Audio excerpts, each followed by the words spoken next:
Bismillahirrahmanirrahim. Assalamualaikum warahmatullahi wabarakatuh.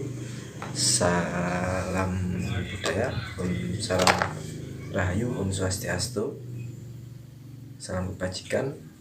Mohon izin untuk para guru-guru, para mursyid, para teman-teman, saudara di luar sana yang diperjalankan di Ilmu Dinu Tauhid untuk meridhoi, memberikan izin pada saya untuk menyampaikan ilmu Dinu Tauhid atau ilmu hakikat, yang mana nanti pada puncaknya kita bisa mendapatkan yang namanya sukunun nafas, minimal bisa merasakan yang namanya kedamaian sejati, kebenaran yang tidak terpengaruh oleh keadaan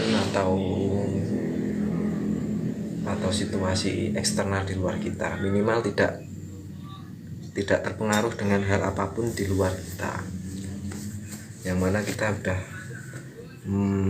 mempelajari yang namanya ilmu isi atau ilmu intisari atau ilmu apa nih ya, ilmu madu. Yang namanya ilmu isi ya isi pokoknya gitu ya. Bisa ketika yang namanya kemarin ketika ngaji juga di Gusan tuh ada kata-kata yang memang sangat bisa dilogikakan, yang mana ketika isi itu, kalau kita mempelajari isi nanti lambat laun akan tumbuh sendiri yang namanya kulit. Enaknya kan situ. Jadi kalau belajar isi, kulit nanti akan tumbuh dengan sendirinya. Jadi gambaran kulit itu adalah sejatinya apa yang ada di dalam hati kita atau isi kita, gitu ya Bos ya. Nah untuk sekarang sebentar ya, untuk sekarang saya diperkenalkan ada saudara atau teman yang memang itu kemarin ada masalah utang piutang, yang mungkin saya sendiri sedikit banyak agak paham tentang utang piutang itu, walaupun tidak paham, tapi yang nanti kita bahas adalah konteks untuk membahas utang piutang secara syariat dan hakikatnya seperti apa. Karena ya kita Kak Rensa, kita memang halo Kak, waalaikumsalam Kak Rensa, masih buat konten yang mana kita dipermudah dengan adanya hukum syariat dan hukum hakikat, yang mana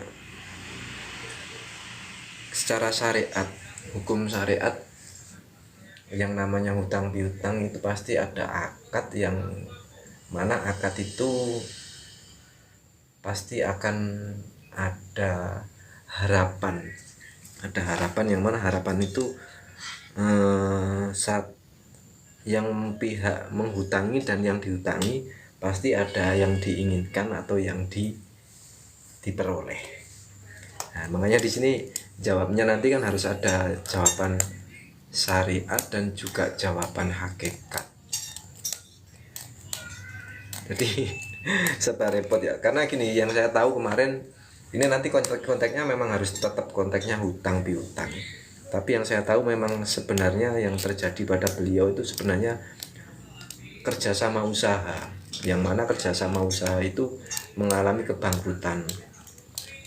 Tapi di dalam yang namanya persetujuan dalam hutang piutang itu seperti apa, saya kurang paham. Yang saya bahas tetap intinya aja. Jadi gini, untuk masalah syariat yang namanya hutang piutang ya pasti yang pihak yang menghutangi harus diwajibkan untuk menagih atau wajib untuk menolong pihak yang diberikan hutang untuk mempertanggungjawabkan hutangnya. Jadi tidak kalau kita memang lihatnya mengutangi atau kerjasama ya harus diperjelas, intinya gitu. Kalau yang namanya hutang piutang secara syariat, yang secara hakikat pun seharusnya kita tidak bisa menyalahkan satu pihak Dan sebagai kita yang paham tentang hakikat, ya kita berusaha menjawab semaksimal mungkin, sebisa mungkin ya. Ya yang ditolong atau yang harus diluruskan ini tidak hanya pihak yang mengutangi atau pihak yang diutangi, atau kedua-duanya kita harus saling, dua-duanya harus kita tolong, bukan cuma satu saja. Kalau kita cuma nolong salah satu pasti akan timpang. Jadi yang namanya keselarasan, urusan horizontal bukan vertikal, itu memang kita sebenarnya keselarasan. Jadi gini ya, secara hakikat yang namanya kita itu makhluk yang diciptakan sama Tuhan, itu manifestasi Tuhan. Sebenarnya semua ini bukan milik kita. Kita pasti banyak yang tahu kan, semua ini pasti bukan milik kita, dan semua ini pasti titipan. Karena kita kembali ke syariat lagi ya, yang di masing-masing pihak pengutang ataupun yang dihutang, pengutang atau yang mengutangi, itu punya harapan, sama-sama punya harapan. Yang harapan itu yang saya bilang itu tendensi atau keinginan yang saling menguntungkan. Nah, ketika ada yang dirugikan, pasti saling kecewa. Di situ intinya. Kemarin kok sepertinya gini ya, karena pihak yang mengutangi itu memberikan uangnya tidak dengan cuma-cuma, pasti harus, kamu kalau bisa seperti ini seperti itu, dapat untung seperti ini, kita bagi dua, mungkin seperti itu. Ataupun dia menginginkan mengeluarkan utang itu dengan imbalan apa, kita tidak tahu. Beda lagi kalau nanti tidak ada imbalan ya nyoh, pakaian semampu kamu, kembalikan kapanpun, terserah kamu. Tapi kalau masih ada kata-kata kapanpun, terserah, kapan, itu pasti ada tendensi yang nanti akan yang namanya menimbulkan pengen nagih ingin meminta. Padahal kita kan ya maaf ya, yang namanya di hakikat pun kalau sudah yang level tinggi, biasanya jangankan minta, kita tomak itu berharap sesuatu yang berharap, bukan minta kan, berharap. Sama kita pergi ke hajatan, kita berharap mendapatkan berkat, mendapatkan nasi bungkus atau apa, itu sebenarnya tidak boleh. Nah, makanya di situ kan dua-duanya kita harus menolong. Yang saling menolong gimana? Nanti tetap ada solusinya ya. Pihak yang memberikan hutang dan yang dihutangi, yang memberikan hutang sendiri pasti tidak akan ikhlas kalau uangnya tidak dikembalikan. Tapi kalau seumpama dikembalikan pun, ini nanti pasti ada yang namanya gerundelan, atau di dalam hati itu perasaan yang masih ganjel, terus perasaan yang masih kurang enak. Yang dari pihak yang memberikan, menghutangi itu, yang menyaur utang yang melunasi utang pun akan tetap mengganjal. Karena apa? Dia mendapatkan kerugian, atau mungkin dia memberikannya dengan kurang ikhlas karena susah payah dengan cara bekerja keras, akhirnya memberikan uangnya itu dengan tidak sukarela. Tetap sama-sama tidak ridho dan tidak enak ya. Aduh ya Allah, sikil keluar. Jadi gini, makanya kita di pelajaran hakikat pun, kalau saya memberi solusi ya gini, saya yakin kedua-duanya, kalau pihak yang diberikan hutang itu uangnya banyak, tidak mungkin tidak akan mengembalikan. Berarti kita lihat dari segi nominal atau jumlahnya, kalau memang itu sedikit pasti akan dikembalikan. Karena jumlahnya banyak, karena ketersediaan uang, pasti ya belum bisa mengembalikan. Tuh, jadi kita harus saling menolong biar sama-sama legowo.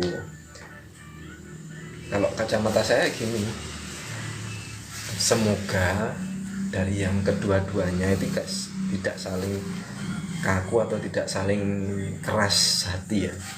Jadi yang di pihak yang memberikan hutang pun legowo, dengan artian ya saya hanya bisa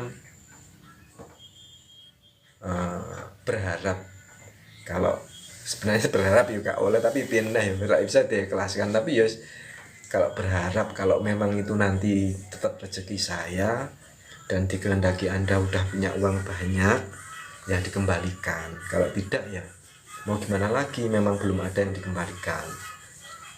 Dan yang dari pihak yang diberikan hutang tidak sukarela atau tidak bukan sukarela, tidak berkeras hati untuk saya tidak bisa memberikan uang itu sekarang. Kadang-kadang udah rugi, udah nggak bisa mendapatkan uang sebanyak itu, gimana mosok harus saya kembalikan, harus gini harus gitu.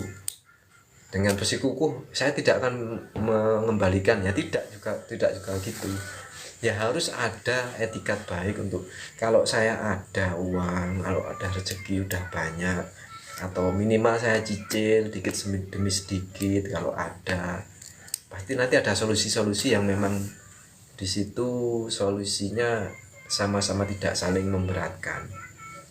Tapi ya maaf nyuwun sewu ya, kalau saya pribadi kalau memang sudah sepertinya kalau tidak bisa dikembalikan atau sudah tidak bisa diharapkan untuk kembali, ya sama-sama diikhlaskan saja. Yang kita yakin kalau memang sudah disama-sama ikhlas, keduanya saling legowo, nanti akan rezeki lain walaupun bukan sekedar materi. Rezeki entah itu keluarga, entah keakraban, entah kemesraan dengan keluarganya akan timbul dan akan lebih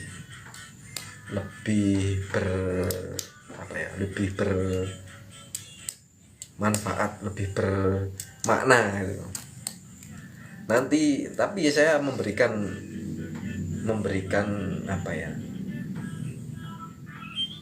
memberikan yang namanya solusi mungkin gini. Kalau memang sudah tidak bisa diharapkan uangnya itu, mungkin nominalnya sekitar berapa juta ya udah, kalau dari pihak yang yang punya uang atau yang punya punya modalnya ya harus legowo dengan cara dengan cara apa, ya udah gini aja. Kalau memang Anda tega dengan saudara Anda sendiri ya, saya mentok saja. Kalau memang tega gini aja, kalau memang belum bisa dikembalikan, kalau belum ada ya udah gini aja. Seumpama kalau nominalnya berapa puluh juta senilai sapi, ya udah gini aja, ya wis nggak apa-apa, saya ikhlaskan uangnya 20 juta itu, tapi 20 juta itu atau 30 juta itu diwujudkan sapi satu jodoh, tapi saya minta tolong nanti diberikan kepada anak yatim piatu yang belum balik. Itu malah tambah, yang pihak yang memberikan hutang pun insya Allah akan lebih ikhlas. Karena apa, sudah benar-benar dia ikhlaskan, saya kasihkan pada anak yatim aja, entah kapan, di mana dan zaman kapan. Kalau sudah nominalnya segitu, kita wujudnya udah hewan, kan tidak ada inflasi, tidak ada yang namanya naik turunnya nilai uang. Jadi ya setidaknya kita sudah sudah merelakan uang itu dengan seikhlas-ikhlasnya kita, walaupun nanti rezekinya tidak lewat kita, tidak dilewatkan kita, tapi diberikan kepada anak yatim. Itu kan sama aja kita udah memberikan uang sebesar 20 juta itu pada anak yatim piatu yang belum balik pula. Wah, itu malah keren nih kan. Nah, dari pihak yang dihutangi atau yang diberikan hutang, beliau pasti akan berusaha semaksimal mungkin untuk menjadi orang yang lebih baik untuk mengumpulkan uang itu, dan mengumpulkan uang itu pun semata-mata akan diberikan kepada anak yatim piatu yang belum balik. Jadi ya itu sebenarnya ya solusi yang agak ekstrim kalau menurut saya, agak ekstrim sekali. Karena apa, yang namanya utang piutang, kerjasama usaha itu pasti akan apa ya, yang namanya keinginan pribadi atau keinginan harapan pribadi itu pasti akan muncul. Jadi kalau bisa ya janganlah sampai utang sebanyak itu untuk usaha yang tidak karena kenapa ya, di ilmu tauhid sendiri kita itu diajarkan untuk lebih sederhana, minimal tidak konsumtif yang sangat menyolok mata. Jadi orang tauhid sama orang syariat itu memang sudut pandangnya beda. Di luar sana orang-orang mungkin belum tahu caranya mencari uang dengan benar, dengan baik, tapi bersusah payah mencari uang dan mencari materi yang menurut dia paling penting gitu. Sedangkan sudut pandang orang hakikat, rata-rata beliau-beliau sebenarnya paham tata cara membuat atau mencari uang dengan cara yang mudah, tapi beliau-beliau sebenarnya meninggalkan itu semua karena ya kita di dunia ini cukup untuk makan. Ya, urusan materi sebenarnya bukan urusan kita. Sandang pangan papan itu sebenarnya urusan Tuhan, yang mana Anda sendiri pasti yakin, tapi Anda tidak sadar sampai detik ini, selama ini yang membesarkan Anda itu siapa. Sampai ke detik ini Anda bisa berkeluarga, mungkin bisa sampai sedewasa ini, apakah Anda masih mengaku-ngaku kalau Anda yang bisa membesarkan Anda sendiri dan menjaga Anda setiap hari, setiap saat, setiap waktu, bisa membangunkan Anda, menidurkan Anda? Nah, itu kan makanya utang piutang itu kalau bisa diselesaikan dengan kekeluargaan, sama-sama ikhlas. Tapi saya mohon kalau bisa lebih baik dari pihak yang diberikan hutang tidak menjanjikan, minimal saya akan bertanggung jawab dengan sepenuh hati, dengan sepenuh jiwa, akan mengembalikan apabila sudah ada. Kalau belum ada ya mau gimana lagi. Tapi di dalam hati pun harus ada rasa yang memang benar-benar ingin mengembalikan uang itu. Tapi pun kalau tidak ada, belum ada, minimal jalin keterikatan, jaring keakraban dengan baik. Jangan sampai yang namanya kita punya kejengkelan kepada orang lain. Kalau masih ada kejengkelan, masih ada ketidak enakan hati kita, berarti yang kita sembah bukan Tuhan yang Maha Esa, tapi yang kita sembah uang. Secara sirkofinya seperti itu, karena yang kita harapkan uangnya, bukan Tuhannya, bukan hakikatnya, gitu ya Mas ya. Semoga di sini tambah paham atau ngerti. Kalaupun kurang paham, kurang ngerti, nanti dibahas lagi. Semoga bisa saling menegur atau saling menasihati apabila ada yang salah. Tapi saya mohon dari pihak yang diberikan hutang atau yang punya tanggungan, beretikat baik dulu kepada yang memberikan hutang itu, gimana solusinya yang terbaik atau solusi yang setidaknya tidak memberatkan, entah itu dicicil atau entah itu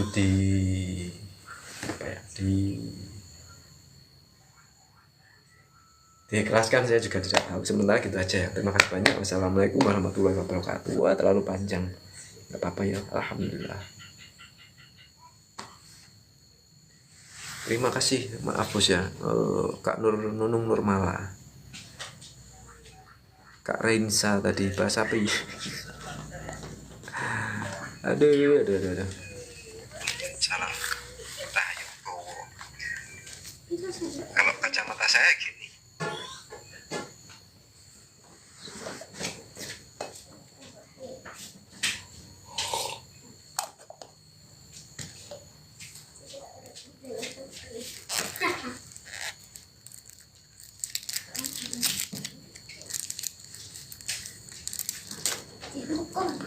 Selamat datang Kak siapa ini ya? Kak Nunung ya? Kak Nunung Nurmala. Apa nak? Ini apa? Saya suka dengkulnya ya. Di luar dulu Kak Pacar Gemblong. Di luar dulu DIY.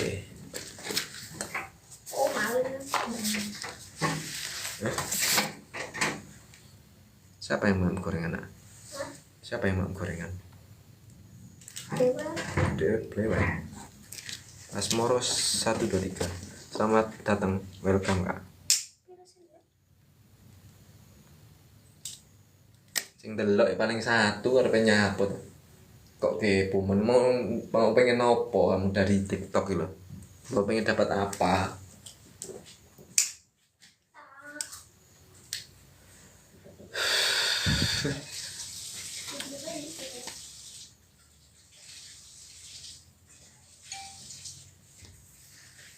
Alhamdulillahirrahmanirrahim. Bismillahirrahmanirrahim. Assalamualaikum warahmatullahi wabarakatuh.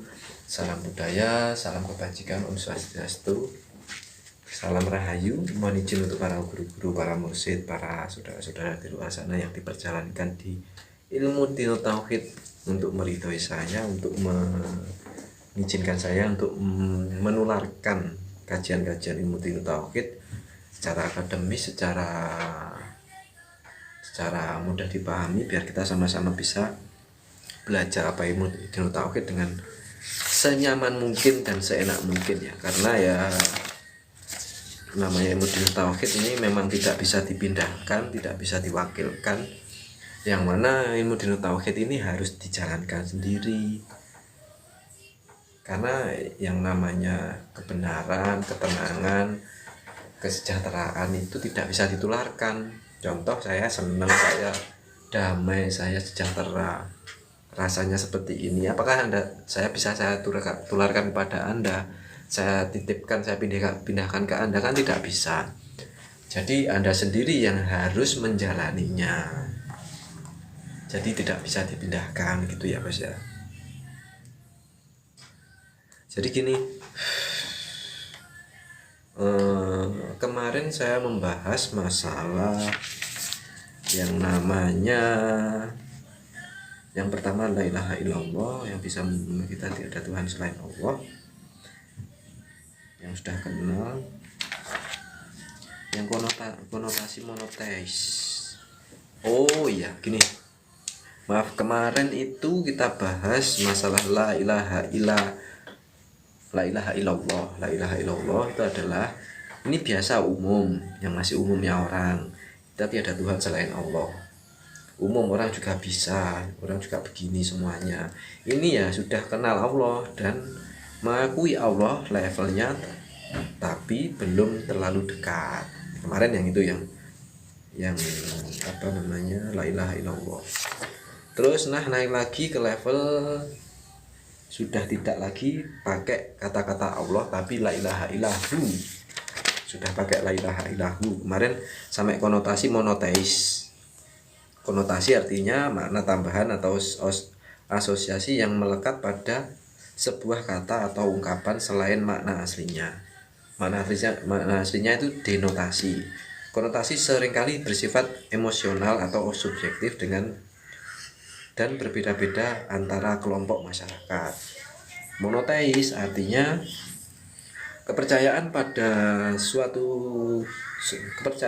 satu Tuhan, yaitu paham yang menyatakan bahwa hanya ada satu Tuhan atau dewa gitu Bos. Jadi kalau di bahasa yang mungkin sebelum ada Islam itu kan bukan Tuhan. Kalau di Jawa ya Tuhan, pangeran. Kalau di luar sana bahasa Inggrisnya ya Lord mungkin. Kalau mungkin yang bahasa Inggrisnya agak aneh itu God. Nah, itu kan makanya Tuhan itu namanya bukan hanya Tuhan, God juga ada, Lord juga ada. Kan gitu kan, makanya kita jangan terjebak dengan konteks kata-kata. Makanya Tuhan kita itu bukan sekedar nama, bukan sekedar kata gitu ya Bos ya. Terus yang kita bahas kemarin la ilaha illahu sudah juga, karena menurut Surawardi, nama Allah itu juga kan identitas, apa ya, untuk menunjukkan zat yang itu loh, yang diberi nama Allah, yang la ilaha illahu, yang itu loh pokoknya, yang diberi nama Allah. Tetapi kan itu kan masih jauh gitu loh, maksudnya itu. Nah kalau Islam datang ya satu-satunya, nggak ada Tuhan yang lain, hanya Allah. Ini referensi saya dari Dr. Desfarudin Faiz ya. Terus yang kemarin yang bahas-bahas level juga ada level ahad, wahid, wahdah. Terus yang di level wahdah ada yang jalaliyah, jamaliyah. Terus sudah dimasuk tingkatan tauhid, dan sebelum tingkatan tauhid itu ada konteksnya meyakini, memahami, menjalani. Yang nomor satu, yang nomor satu meyakini dulu. Ada yang orang itu sebatas meyakini tok. Yang nomor dua ada yang meyakini dan memahami, cuma meyakini dan memahami tok. Yang ketiga yang ketiga itu meyakini dan menjalani tanpa paham yang namanya pembahasan tauhid itu seperti apa. Jadi selaku tok, tapi ini kadang-kadang agak bahaya juga. Terus meyakini, memahami, menjalani. Jadi meyakini, memahami, menjalani. Terus yang nomor 5 meyakini, menjalani, memahami. Jadi di tengah-tengah menjalani dulu baru paham, oh ternyata tauhid seperti ini. Terus ada lagi memahami, meyakini, menjalani. Yang agak lumayan tertata itu biasanya memahami dulu, terus tambah yakin, tambah menjalani. Memahami saja tanpa diyakini ya tidak akan naik kelas. Terus memahami saja tidak dijalani ya akan di situ-situ aja, cuma paham toh, akhirnya cuma jadi perpustakaan atau cuma menjadi koleksi buku semata, koleksi ilmu. Terus yakin saja tanpa kita belajar, tanpa kita mendapatkan materi dari luar ya tidak akan naik kelas, tetap di situ aja. Nah menjalaninya kan kita tahu rasanya, yang namanya itu kan tidak bisa dipindahkan, tidak bisa diwakilkan. Rasanya makan itu kayak apa? Rasanya makan itu kenyang itu seperti apa? Masa gini loh, kalau pengen tahu kenyang tak pindahkan kan tidak bisa, atau tak wakilkan itu tidak bisa. Makanya harus ada yang namanya dijalani. Maka ya mungkin Anda cuma sebatas meyakini atau memahami, ya di evaluasi sendiri ya Bos ya. Ini pembahasannya sudah di la ilaha illa anta. Jadi karena kalau Islam datang ya satu-satunya la ilaha illahu, bukan anta. Nah kalau Islam datang ya satu-satunya, nggak ada Tuhan yang lain, hanya Allah. Nah ini sudah bisa menyebut dia. Nanti dia itu loh yang tidak ada Tuhan selain dia. Itu loh yang tadi diwakili dengan nama Allah. Nah itu berarti lebih dekat daripada yang cuma sebatas nama saja ya Bos ya. Jadi sudah tidak terikat dengan nama. Kalau masih diskusi nama kan titik-titik. Kalau sudah masih diskusi nama itu kan masih identitas. Terus nama itu kan masih, kita belum tentu tahu siapa orangnya, bentuknya seperti apa kan gitu. Sini ada pembahasan lagi. Saya ingat di Malaysia itu bahkan ini apa ini Pak, aku sama buku sendiri karo ya wacane apa.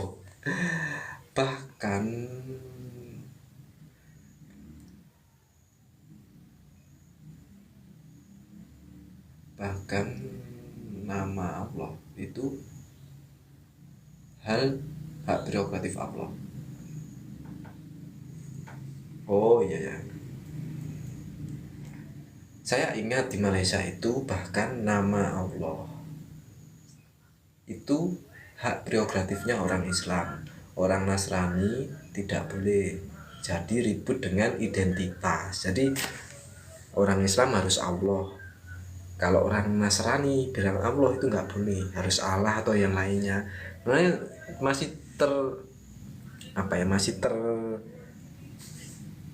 terbelenggu, masih terbelenggu dengan identitas, bukan yang geleger wujudnya yang kita sembah itu, bukan. Terus yang ini, yang identitas sebutannya, ya identitas sebutannya. Nama itu kan mewakili yang disebut. Faiz ini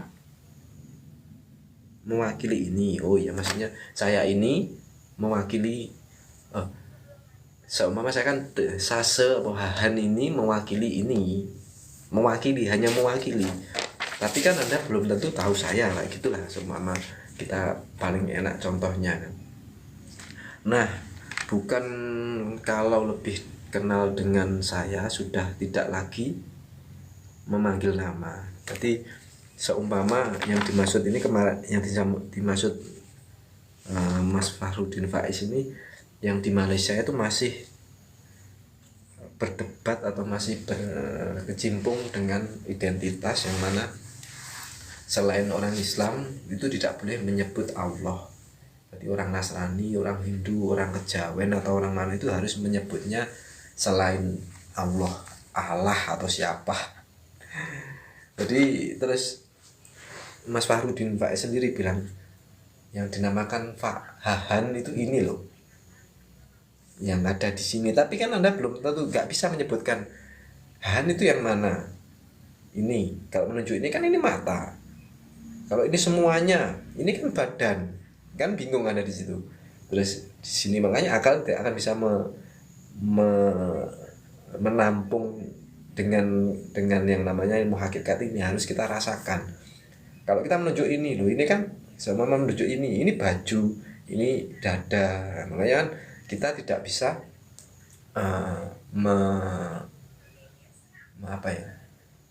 menunjukkan Tuhan yang sebenarnya itu kalau kita tidak menjalannya langsung. Karena ini masih levelnya la ilaha hu. Sama Hu yang bilang orang Surabaya.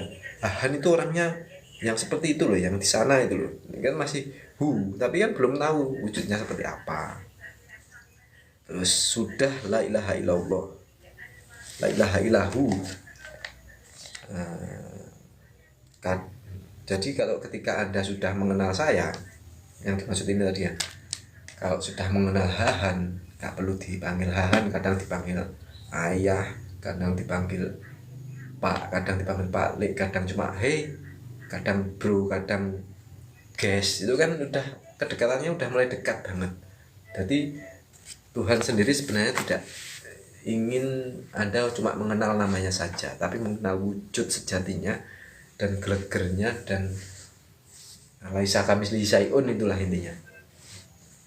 Siapa Tuhan Anda, bukan sebatas nama saja, biar Anda nanti lebih tenang, lebih ayem dan sejahtera gitu bos. Sudah la ilaha illallah, katanya Surawardi. Terus katanya Surawardi lebih dekat lagi, nanti bukan dia, kalau dia itu masih agak jauh, lebih dekat lagi ya Anta. Nah ini udah masuk ke Anta. Lumayan lah 3 menit untuk membahas la ilaha illa anta cukup ya, insya Allah. Nanti disambung lagi ke video berikutnya ya bos ya. La ilaha illa anta. Anta artinya kan kamu kan udah di depan kita. Kalau dia kan kadang masih agak jauh, bilangnya agak jauh aja biar otak atau pikiran kita itu bisa mendefinisikannya dengan mudah, tidak terlalu mengambang kan gitu. Ada rambut di asbak sebentar ya. La ilaha illa anta. Nah, waktu kecil di musola itu ada adzan, itu ada pujian la ilaha illa anta subhanaka ini kuntu minadz dzalimin. Ini bukan wirid ya, ini bukan wirid, tapi ya sebatas pengetahuan dulu, sebatas pengetahuan aja. Walaupun nanti Anda ketika kholwat, ketika menjalankan tinu-tinu tauhid, kadang ya memang ada kata-kata yang masuk dalam hati, la ilaha illallah, la ilaha illa anta, la ilaha illa huwa, la ilaha illa terakhir ana. Itu nanti pasti ada. Tapi ini memang bukan wirid, karena nanti puncaknya ya, kalau orang Jawa ya namanya, kalau kita sudah suwung, kita sudah kosong, sudah hampa, biasanya kita tahu siapa Tuhan kita, siapa sebenarnya kita sebagai manusia ini dikehendaki menjadi apa, atau sejatinya manusia itu khalifah yang seperti apa gitu ya bos. 14 menit lumayan. Ini kan yang dibaca oleh Nabi Yunus waktu ditelan oleh paus ikan di laut. Nah, ini sebenarnya kalau pembahasan masalah dimakan ikan paus di laut, memang orang-orang hakikat, orang-orang yang sudah bertasawuf itu rata-rata memang sudah tidak mengenal yang namanya, dijauhkan dari yang namanya materi dunia dulu. Jadi dipisahkan dulu yang mana dunia, mana yang itu mutlak sang kholik kita. Jadi memang kadang kita memang disusahkan yang paling nol, paling minus dulu, baru kita tahu ternyata ini tuh Tuhan kita, oh ternyata ini tuh kehidupan kita yang sebenarnya di situ bos. Terus ikan paus itu kalimatnya la ilaha illa anta. Kalau dia kan jauh, kalau engkau lebih dekat, akhirnya lebih dekat. Jadi akhirnya lebih dekat. Engkau ya Allah, engkau adalah yang selalu menolongku, yang bisa menemaniku, dan itu anta lebih dekat. Kalau dia kan lebih jauh. Kalau kita tidak ada orang. Jadi kalau yang dinamakan kalau dia kan lebih jauh ya. Kalau dia itu berarti tidak ada orangnya. Kalau anta itu sudah di depan kita. Jadi pada waktu di dalam perutnya ikan paus itu sudah tidak ada siapa-siapa lagi. Kita cuma bisa diam. Hanya la ilaha illa anta. Jadi Tuhan kita di depan kita, sudah ada di sekeliling kita. Makanya itu sudah masuk, sudah dalam kategori, kalau di wirid itu namanya dzikir sirul asror yang dari Gus Melason Mursyid kan. Kita harus merasa yang di levelnya Su'aul Basiroh, Ainul Basiroh. Jadi kita harus selalu merasa dilihat Allah, selalu ada Allah di sekeliling kita. Kalau wiridnya la ilaha illa anta subhanaka inni kuntu minadz-dzalimin, Nabi Yunus sendiri pun selalu menata dan belajar mulai menata hatinya, mengosongkan dirinya tanpa ada siapapun, dan berharap kepada engkau ya Allah sudah di depan mata kita ini. ya pusing, tapi ya ini memang tahapan-tahapannya. Makanya jalani yang namanya kholwat, meditasi itu meliputi kita harus dzikir nafi isbat, merasa kalau kita bukan yang melakukan, kita hanyalah wayang, dalangnya bukan kita, di balik layar kita ini bukan kita, tapi ada Tuhan kita. Tuhannya yang mana? Makanya kholwatkan. Terus kedua dzikir sirul asror yang mana ada tingkatannya di Ainul Basiroh, Su'aul Basiroh, Hakul Basiroh. Balik nggak ya? Su'aul Basiroh, Ainul Basiroh. Oh iya, Su'aul Basiroh dulu, Ainul Basiroh, Hakul Basiroh. Itu pelajari. Dzikir sirul asror kelihatannya oh cuma itu ya. Tapi Anda harus paham, benar-benar paham. Kalau orang Jawa kejawen, Anda harus sadar yang dimaksud ini gimana. Nah, nanti yang memperjalankan Anda seperti apa?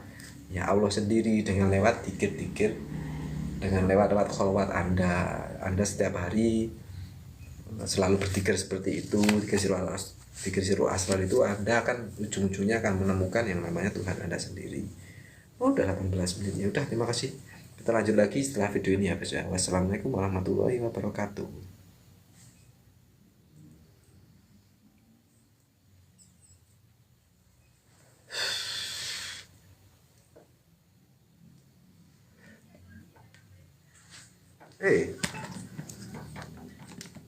Itu suaranya dari mana tuh nak? Klung klung klung. Oh, dari BMKG.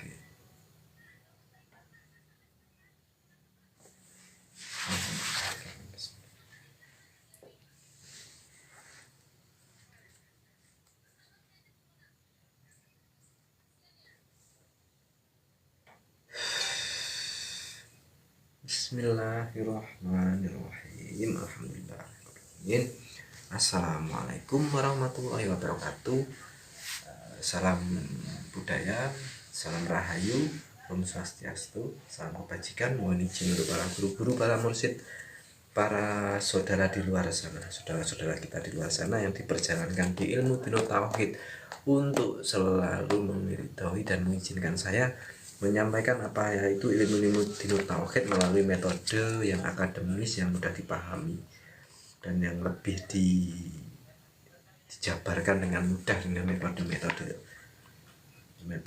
teologi ya, metode akademis, pokoknya metode pembelajaran, biar kita lebih mengenal, lebih paham siapa Tuhan kita, siapa yang kita sembah, siapa yang sebenarnya Tuhan yang Maha Esa itu, yang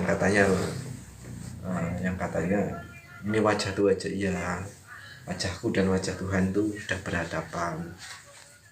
Makanya kita harus paham siapa Tuhan kita, makanya kita harus menjalaninya juga. Pahami dulu, yakini, jalani. Itu harus prosesnya juga lumayan panjang dan lama. Tidak kun fayakun dipindahkan, ya ini rasanya tak pindahkan gitu aja tidak bisa. Harus dijalani dengan sendirinya. Oke, kemarin sudah kita bahas di level ini, kan membahasnya kan level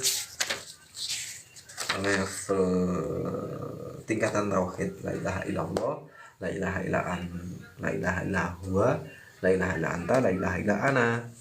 Jadi kemarin sudah la ilaha illa ana, sekarang la ilaha illa anta. Yang mana la ilaha illa anta tadi sudah kita bahas, yang mana la ilaha illa anta kan ada dulu waktu kecil di musola itu ada adzan, dan adzan itu ada pujian la ilaha illa anta subhanaka inni kuntu minadz dzalimin. Yang mana Nabi Yunus sendiri pernah dimakan oleh ikan paus, ceritanya kan seperti itu. Terus beliau berkholwat di situ dan mempraktekkan la ilaha illa anta, yang bisa hanya Allah, yang bisa hanya Tuhan semesta alam ini, yang menyelamatkan dia, yang selalu menemani dan melindungi.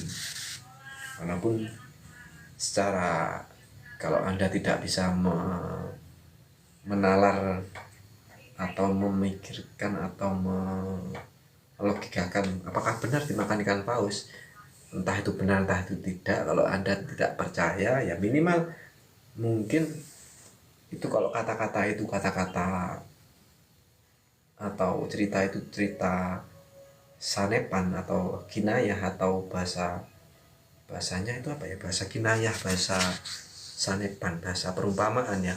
Anggap saja beliau ketika itu kholwat di dalam kamar yang tidak ada tidak ada apapun, tidak ada apa-apa, makanan tidak ada, minuman tidak ada, yang ada hanya Tuhan semesta alam ini dengan Nabi Yunus. Itu makanya la ilaha illa anta. Di situ kita bacakan aja ya Bos, nanti dibahas lagi, diulik lagi sampai sejauh mana pembahasan ilmu dinut tauhid ini sampai nanti habis. Kedamaian sebagai diri, sebagai ciri-ciri. Nah nanti puncaknya akan kedamaian itu yang kita cari tanpa ada terpengaruh dari orang lain, tidak perlu dibenarkan orang lain juga. Silahkan Anda mau berjalankan seperti apa, mau melakukan seperti apa, itu terserah Anda. Kebenaran yang sejati itu seperti itu. Dan puncaknya nanti diam. Oh, ya ini kita bahas lagi yang sampai kata-kata ini ya. Kalimat la ilaha illallah, la ilaha illa anta, kalau dia kan jauh, kalau engkau lebih dekat, akhirnya lebih dekat. Engkau ya Allah lebih dekat lagi. Engkau adalah yang selalu menolongku, yang bisa menemaniku, dan itu anta, lebih dekat. Kalau la ilaha illahu kan dia masih jauh, tidak ada orangnya katanya. Kalau dia kan lebih jauh, kalau kita tidak ada orangnya, kalau kita itu tidak ada orangnya. Kalau gua itu dia itu tidak ada orangnya. Terus kan baru bilang dia, karena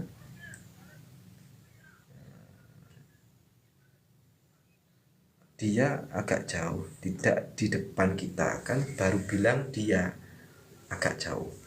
Jadi kalau anta itu sudah sangat dekat, sudah ada di depan kita. Kalau ada di mana-mana itu kan dekat. Kalau ngapain kamu, kata-kata ini kurang pas, konotasi saya, sudah ada di depan kita. Kamu ada di mana? Maksudnya kamu ada di mana? Itu kan masih bertanya. Sekarang kalau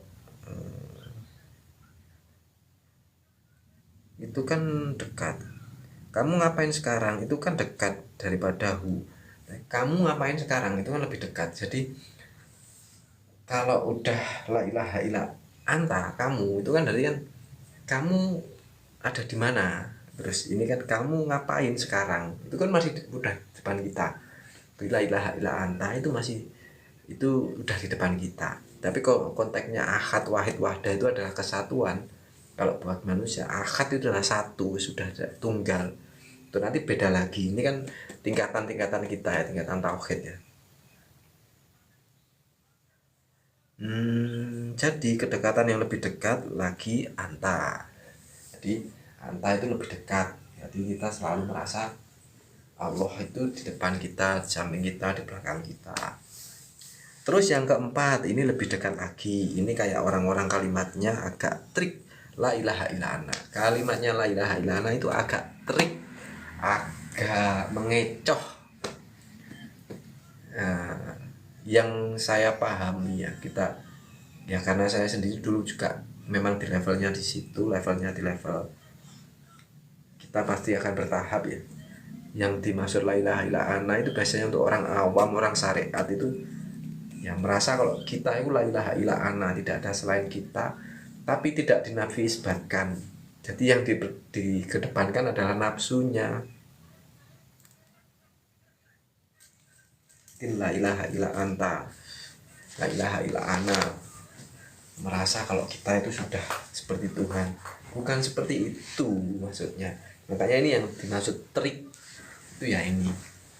La ilaha illa ana itu kalimatnya agak trik. Saya bacakan dulu aja ya, nanti dibahas lagi karena masih 7 menit. Ini harus dijelaskan agak panjang biar tidak salah paham.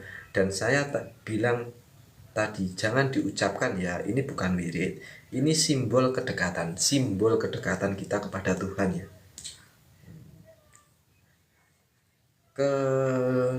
Kedekatannya, jadi orang yang nyampe ke level 4 ini orang yang sudah menghapus dirinya sendiri dan hanya tersisa Allah saja. Hanya tersisa Allah saja. Jadi orang yang sudah di la ilaha illa ana ini sudah nafi isbat, sudah fana. Semua yang menggerakkan ini itu bukan pikiran tapi hati, bukan nafsu keinginan manusia tapi udah keinginan Tuhan, manifestasi Tuhan. Ini agak trik, jadi agak harus diperjelas dan harus dijabarkan secara tuntas ya. Makanya bertauhid itu harus tuntas, jangan cuma separuh-separuh.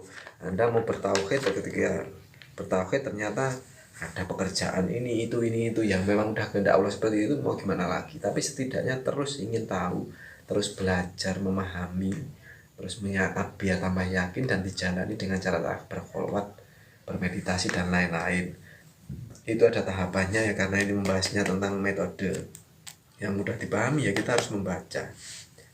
Oh ya, kemarin juga saya membeli kitab jilid 2, kitab awal ya dari Kesumlason. Ya alhamdulillah udah beli, tapi dipinjam temen, dipinjam saudara, belum dikembalikan. Tapi kan ini juga belum selesai, sampai bahasanya sampai panjang nanti.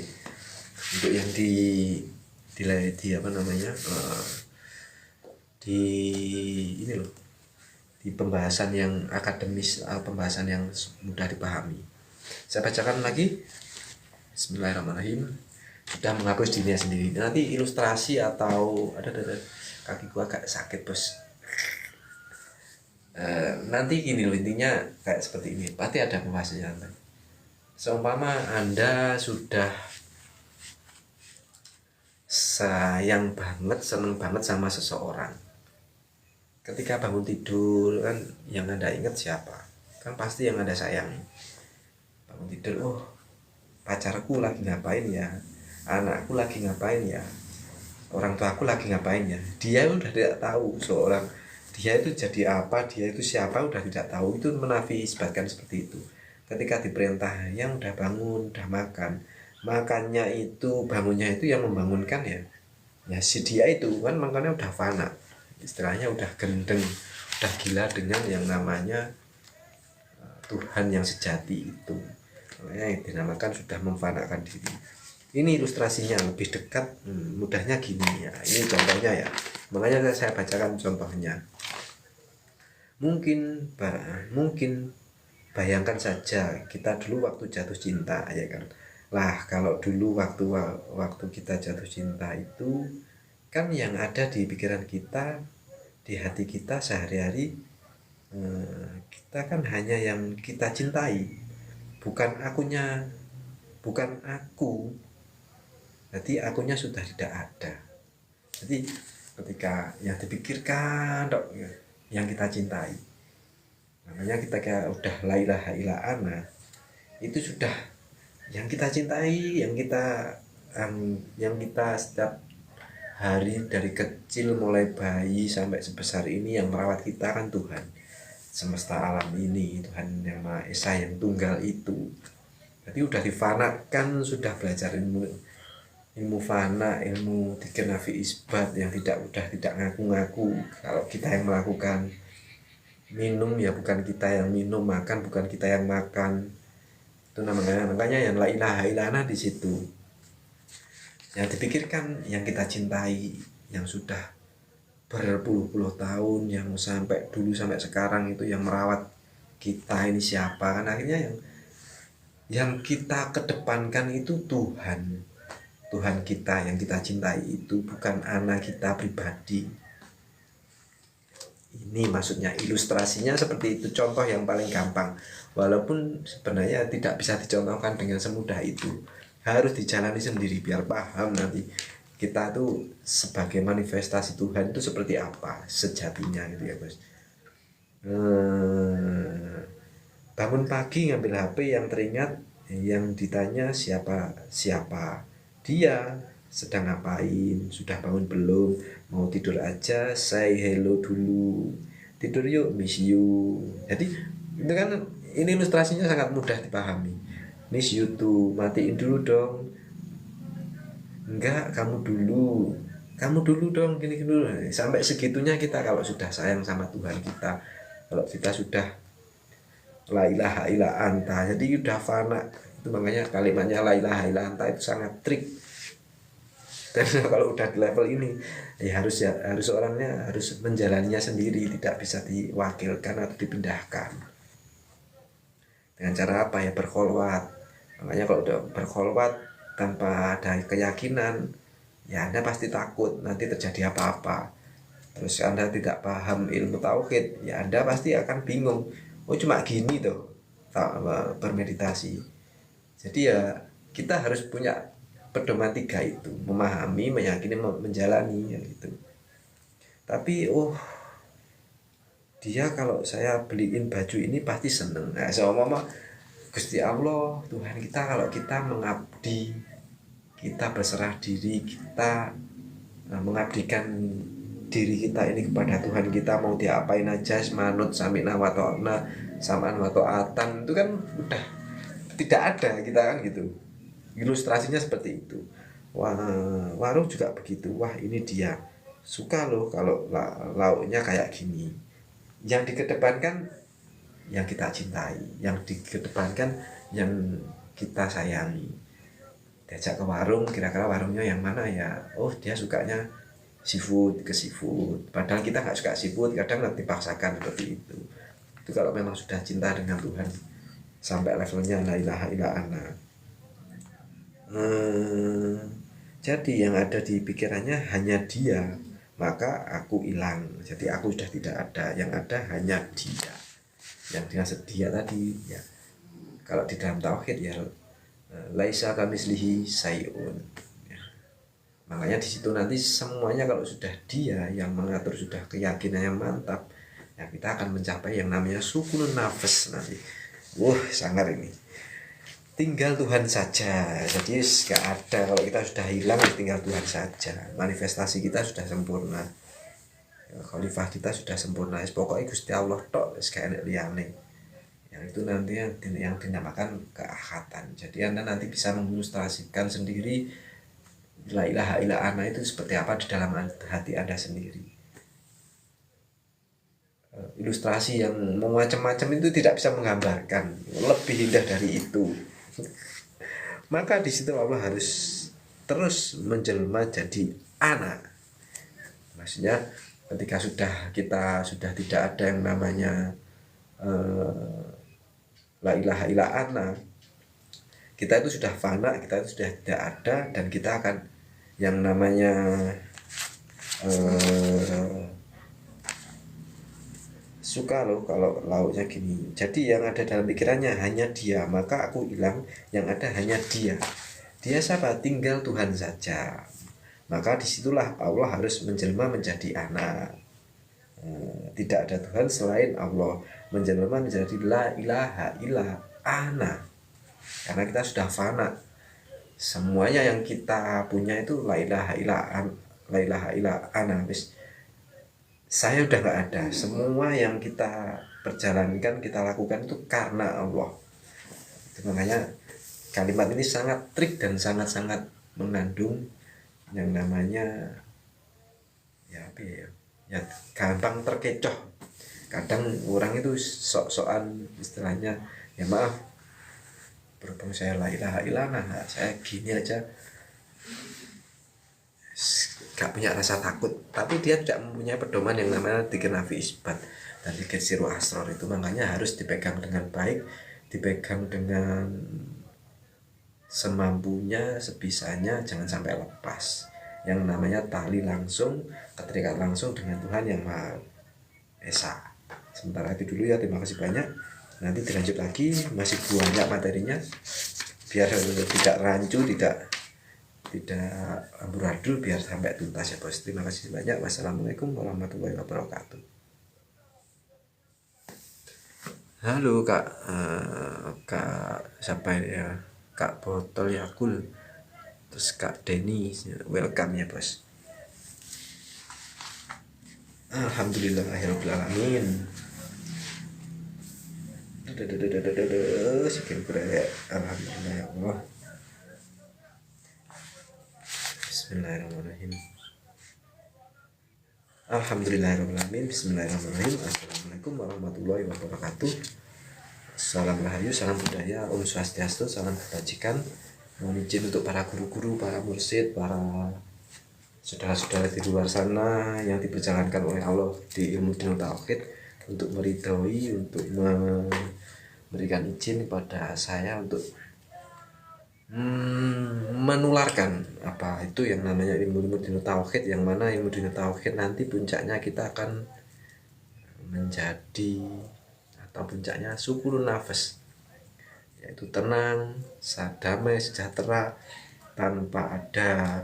tanpa bisa atau tanpa terpengaruh dengan keadaan orang lain. Orang lain mau konsumtif yang mencolok mata, istilahnya memamerkan apa ini itu tidak terpengaruh. Terus sudah punya kedamaian sejati, kebenaran sejati, yang kebenaran itu tidak perlu dikukuhkan, tidak perlu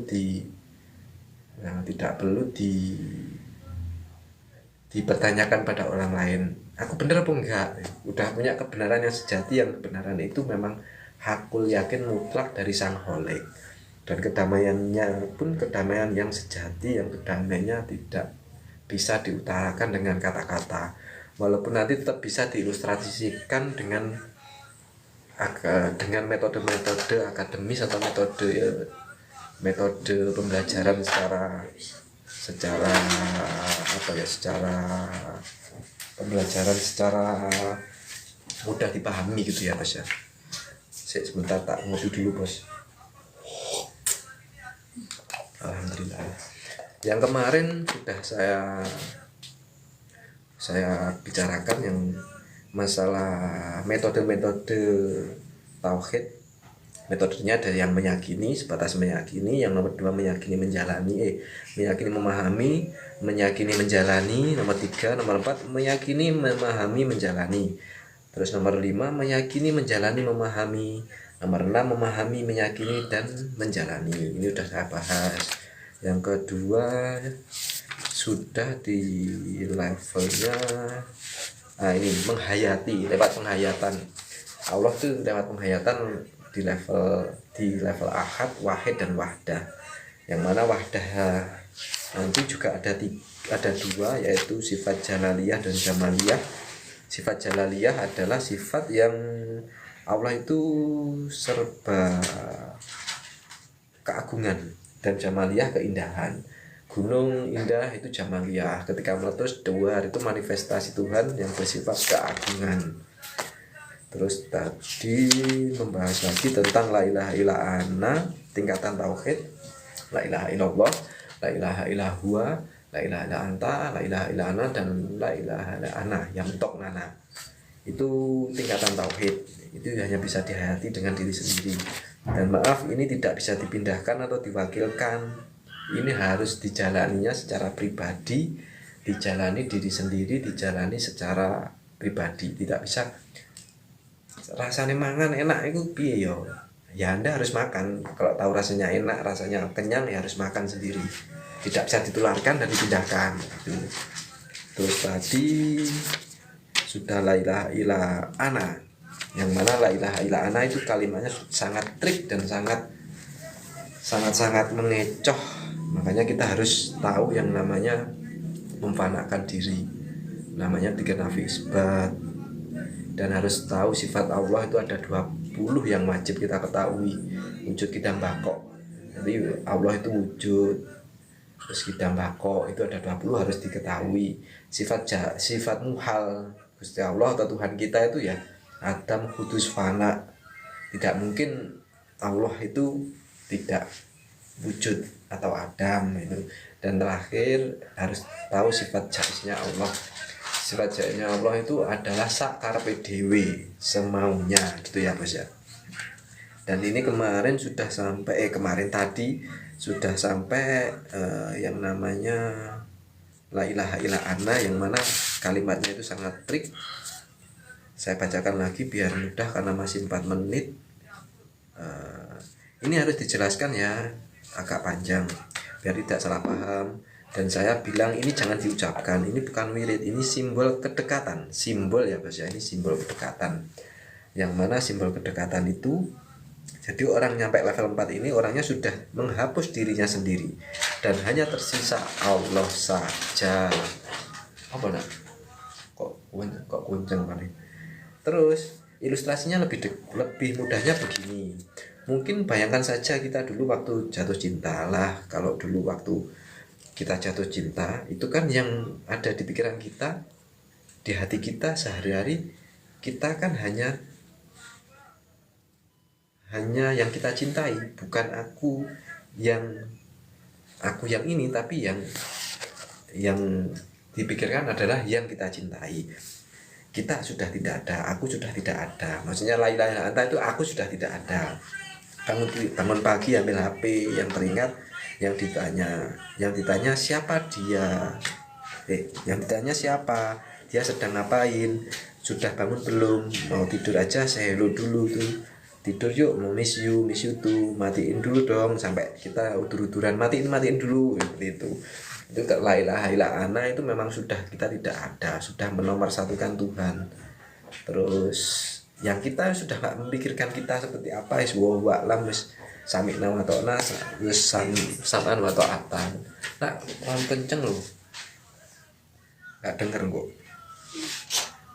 Terus jadi ya enggak mikir dirinya sendiri, yang dipikirkan yang dicintai.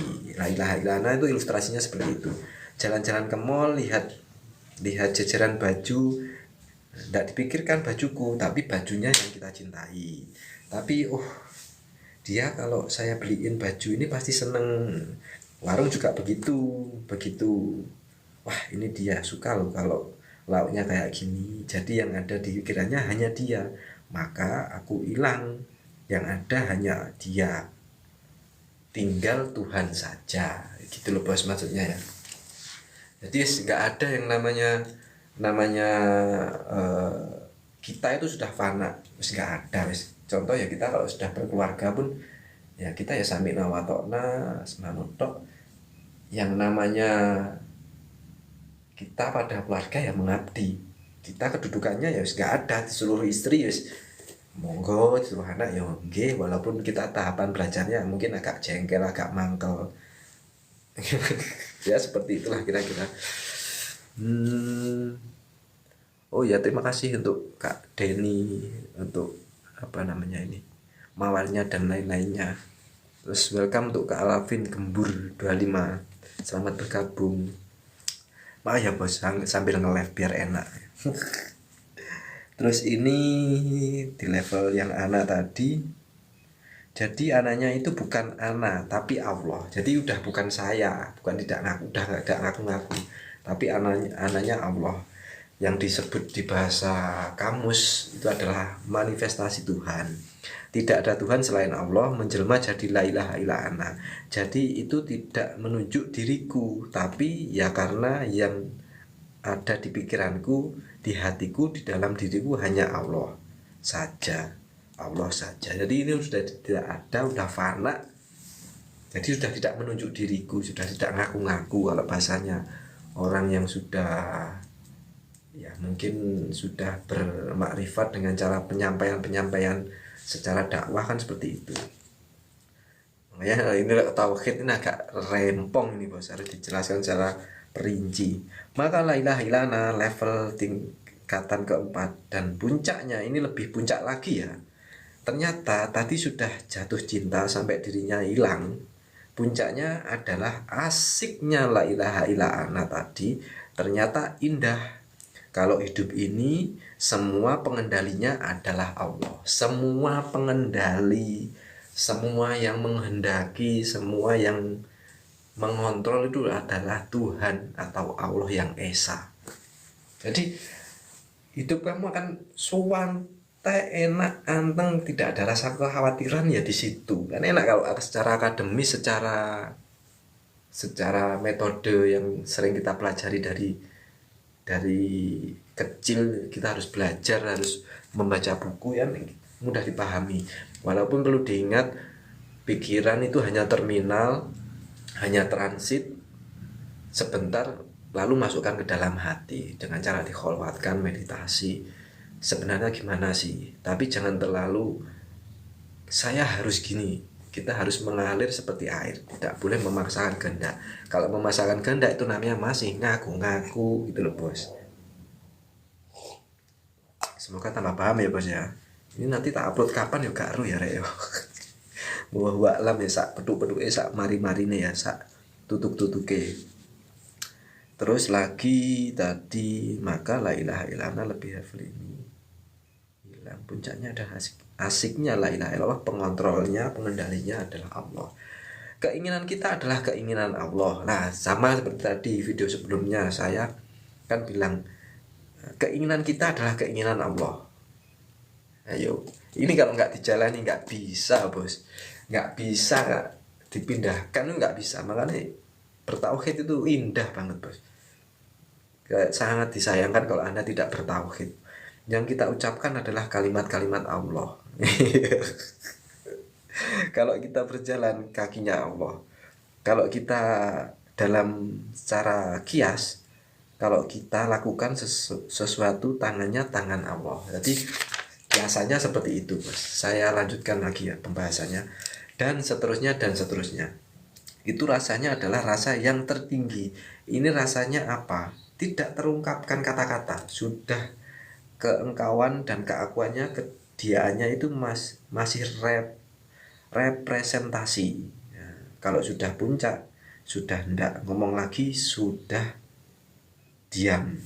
Itu sama kalau kita sudah puncaknya cinta, sudah tidak bisa ngomong. Kalau katanya Jamaluddin Rumi, kan aku sudah siap-siap menjelaskan tentang cinta. katanya Jalaluddin Rumi ya. Sebelum aku jatuh cinta itu ngomong aku panjang lebar, pengen ini, pengen itu, pengen gini gini gini, itu masih bisa mengilustrasikannya.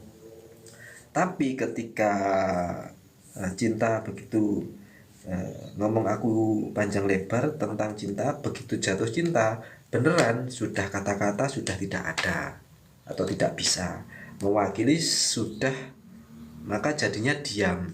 Kalau masih bisa bikin puisi panjang lebar itu biasanya masih menggombal.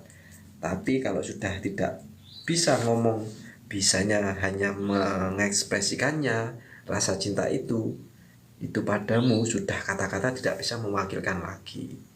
Itu sudah puncaknya gitu ya bos ya. Selamat datang Kak Jojo Ganteng. Jadi puncaknya seperti itu ya. Jadi puncaknya nanti kalau orang sudah jatuh cinta ya seperti itu bos.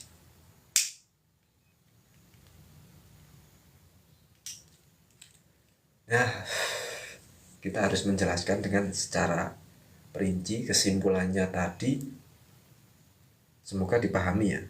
La ilaha illallah ini karena kalimatnya sangat trik dan sangat membelokkan, sangat mengandung ke apa ya, ke istilahnya mengambang ya. Makanya yang pada kesimpulannya kita harus fana. Terus ilustrasinya tadi kan sangat mudah dipahami. Jadi yang kita dulukan adalah yang kita cintai. Terus puncaknya tadi kata-kata gongnya ternyata di sini. Semua pengendalinya adalah Allah. Sebenarnya dari kecil ya memang pengendalinya semua semesta ini adalah Allah yang ahad itu. Tapi yang ada kan kalau kita kan belum sadar, belum paham, belum memahami. Makanya di sini gongnya kan ini, semua pengendalinya adalah Allah. Terus yang berjalan adalah kakinya Allah, kehendak Allah. Makanya di video saya pasti akan istilahnya memprovokasi Anda dengan judul-judul yang aneh-aneh, judul-judul yang sangat memprovokasi Anda biar lebih mendalami apa yang namanya ilmu tauhid ini ya bos ya. Dan lagi ilustrasinya lagi representasi itu kalau nggak salah tadi tak bahas, tapi ya nggak apa-apa lah. Tahu kan hasilnya, saya lebih percaya Anda lebih paham yang namanya representasi. Presentasi kan kita berpresentasi, kita presentasi sama orang gitu. Ya kita bacakan lagi sampai ini aja, kediaman sebagai ciri-ciri. Kita bacakan ya mumpung ada waktu 2 menit. Kalau sudah puncak ya ndak ngomong lagi. Masih bikin puisi panjang lebar itu biasanya masih menggombal. Ya contoh kalau saya aja, saya ngomong kayak gini gombal kayak gitu, ilustrasinya ya itu anggap aja saya masih menggombal gitu aja mas. Walaupun yang namanya kita udah puncak la ilaha illallah, sudah mencintai orang, mencintai sesuatu, tidak bisa diekspresikan dengan kata-kata atau diilustrasikan. Ngomong bisanya hanya mengekspresikan rasa cinta itu padamu lagi. Itu sudah puncaknya. Padahal di sini yang hadir di sini sudah jago bikin puisi Mas Faiz. Ya kelihatan aslinya, berarti jadi masih bisa diwakili oleh kata-kata loh. La ilaha illallah itu sudah tidak bisa diwakili dengan kata-kata. Makanya mursyid, guru pembimbing itu hanya membekali, memberikan wangsaku, tidak bisa menuntun sampai puncak, ini nggak bisa, harus Anda sendiri yang menjalani. Walaupun ya tetap ada mungkin yang namanya Tuhan itu tidak terbatas dengan, kita tidak boleh membatasi Tuhan itu seperti apa. Kita itu harus berpikir luas. Mungkin ya naudzubillah atau ya mungkin ya kehendak Allah yang memang sudah kehendak Tuhan, Anda diperjalankan langsung dari atas mati suri, diperjalankan di alam akhirat. Ya, bisa jadi kan seperti itu. Kalau kita sudah tidak bisa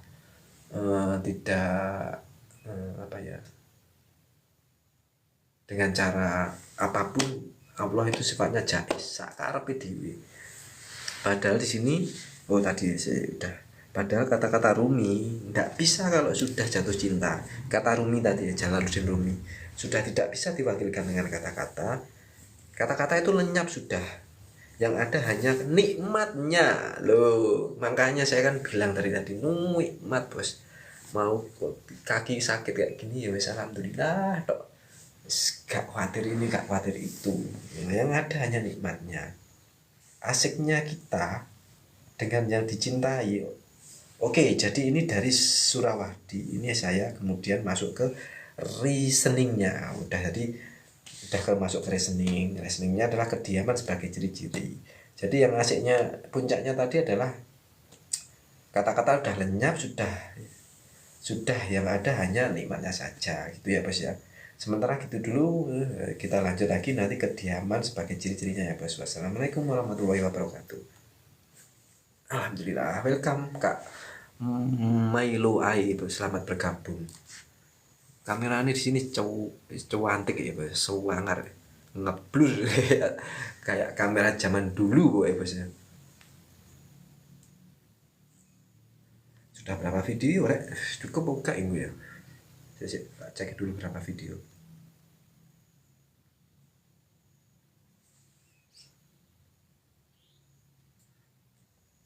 Oh masih 4 bos. Masih 4, berarti kediaman sebagai ciri-ciri diskusif referentasi. Belum tak tulis ya bos, tapi nggak apa-apa ya, belum saya tulis. Diskusif adalah belum tak tulis.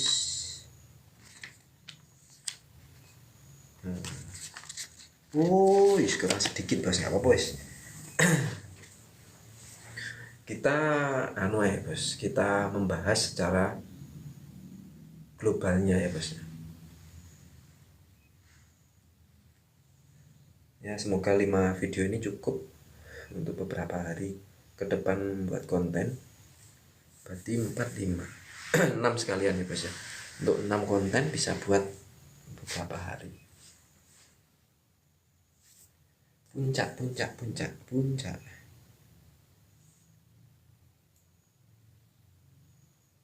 Kak Malio Ai, Jawa mana Kak Malio Ai? Welcome ya Kak ya.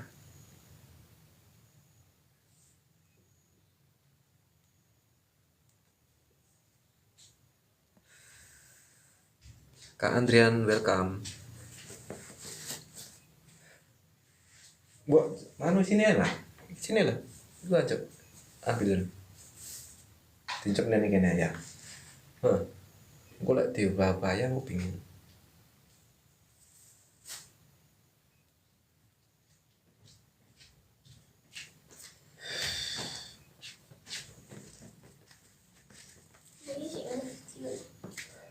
Iya.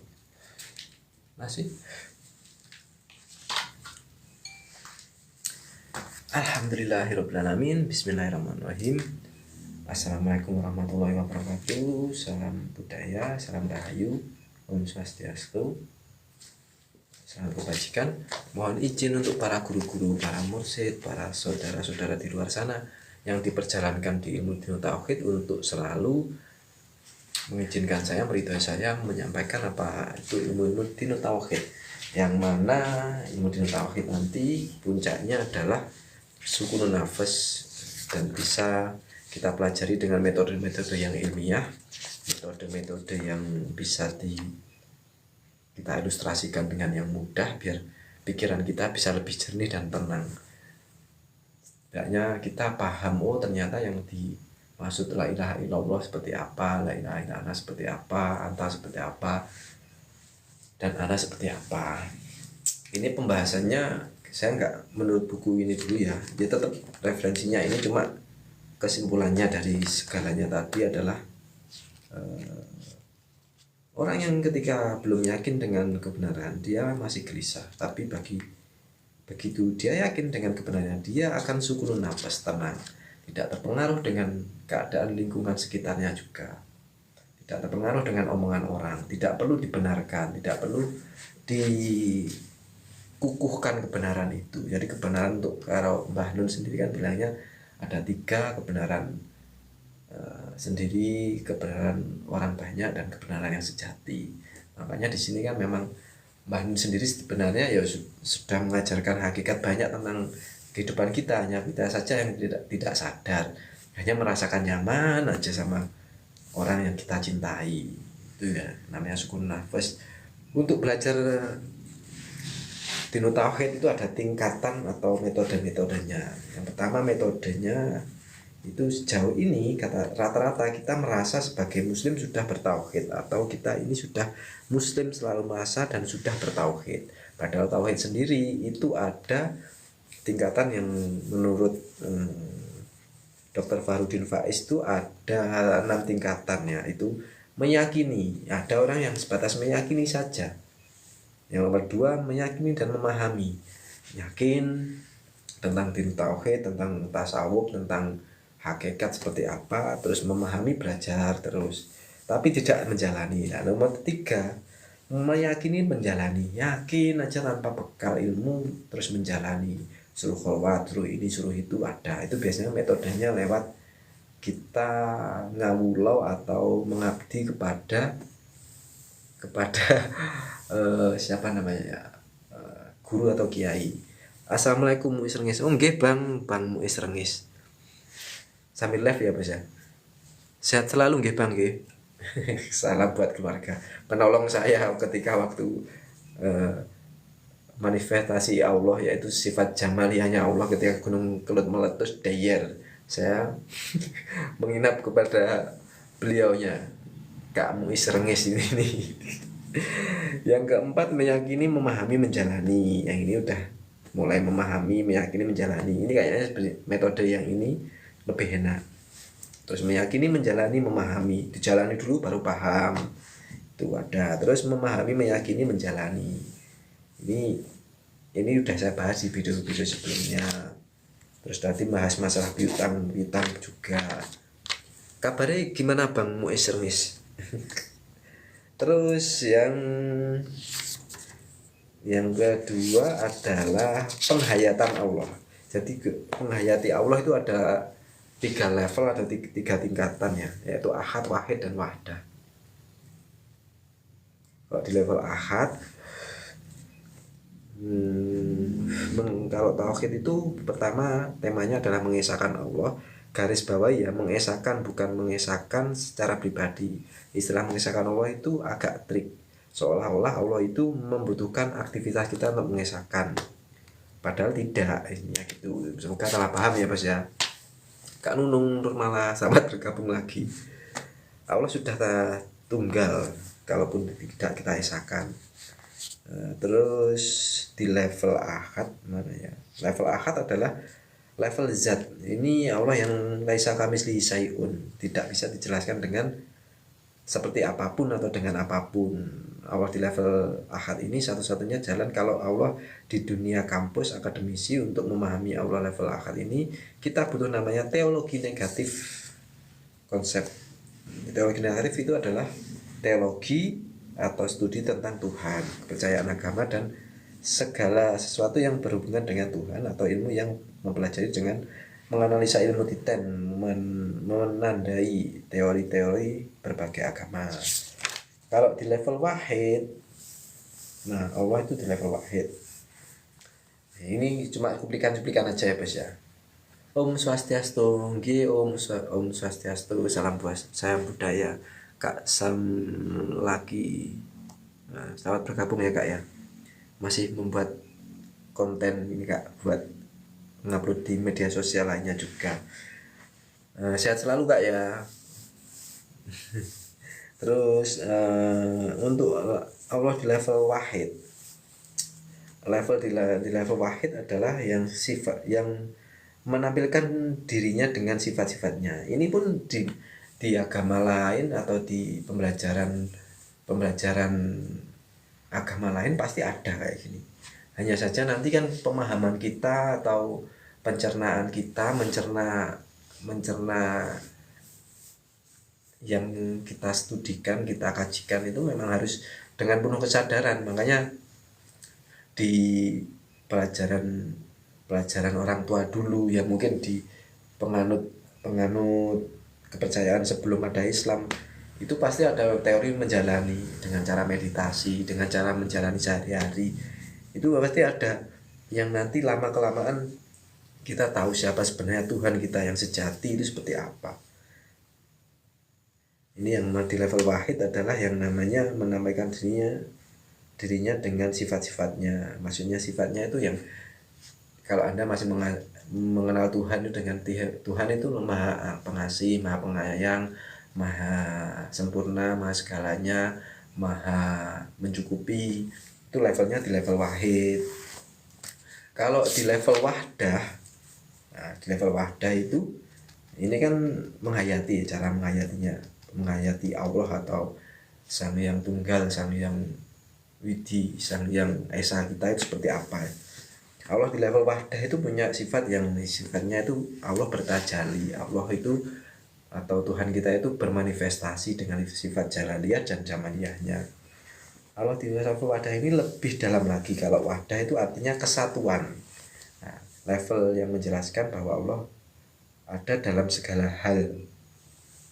Nah, terus nanti ada sifatnya horizontal, secara makhluk, secara kita keberadaan ini, secara kita bermasyarakat ini, bersosial ini, kita seharusnya itu memang setara. Kesetaraan dan kesatuan. Kita ini satu. Makanya ketika ada sesuatu hal yang sifatnya ingin mengotak-ngatik peradaban, mengotak-ngatik yang namanya tingkat-tingkatan, itu biasanya merampas hak Tuhan dan merampas sifat-sifatnya Tuhan. Ada yang bilang seperti itu. Terus kalau yang horizontal makanya setara, ketika ada teman, ada saudara yang membutuhkan, kita bantu semampunya. Kita dan teman saudara itu sebenarnya sama. Itu sama kalau kita sadar, kita bisa lebih tahu dan paham samanya seperti apa. Kalau Allah bertajali itu lewat jalaliyah dan jamaliyah. Jalaliyah adalah sifat keagungan, jamaliyah adalah sifat keindahan. Gunung indah jamaliyah, laut indah jamaliyah, langit indah jamaliyah. Ketika waktu gunung meletus itu jalaliyahnya Allah. Tsunami itu jalaliyahnya Allah. Mungkin angin petir dan lain-lain itu jalaliyahnya Allah. Kak Koya, selamat bergabung.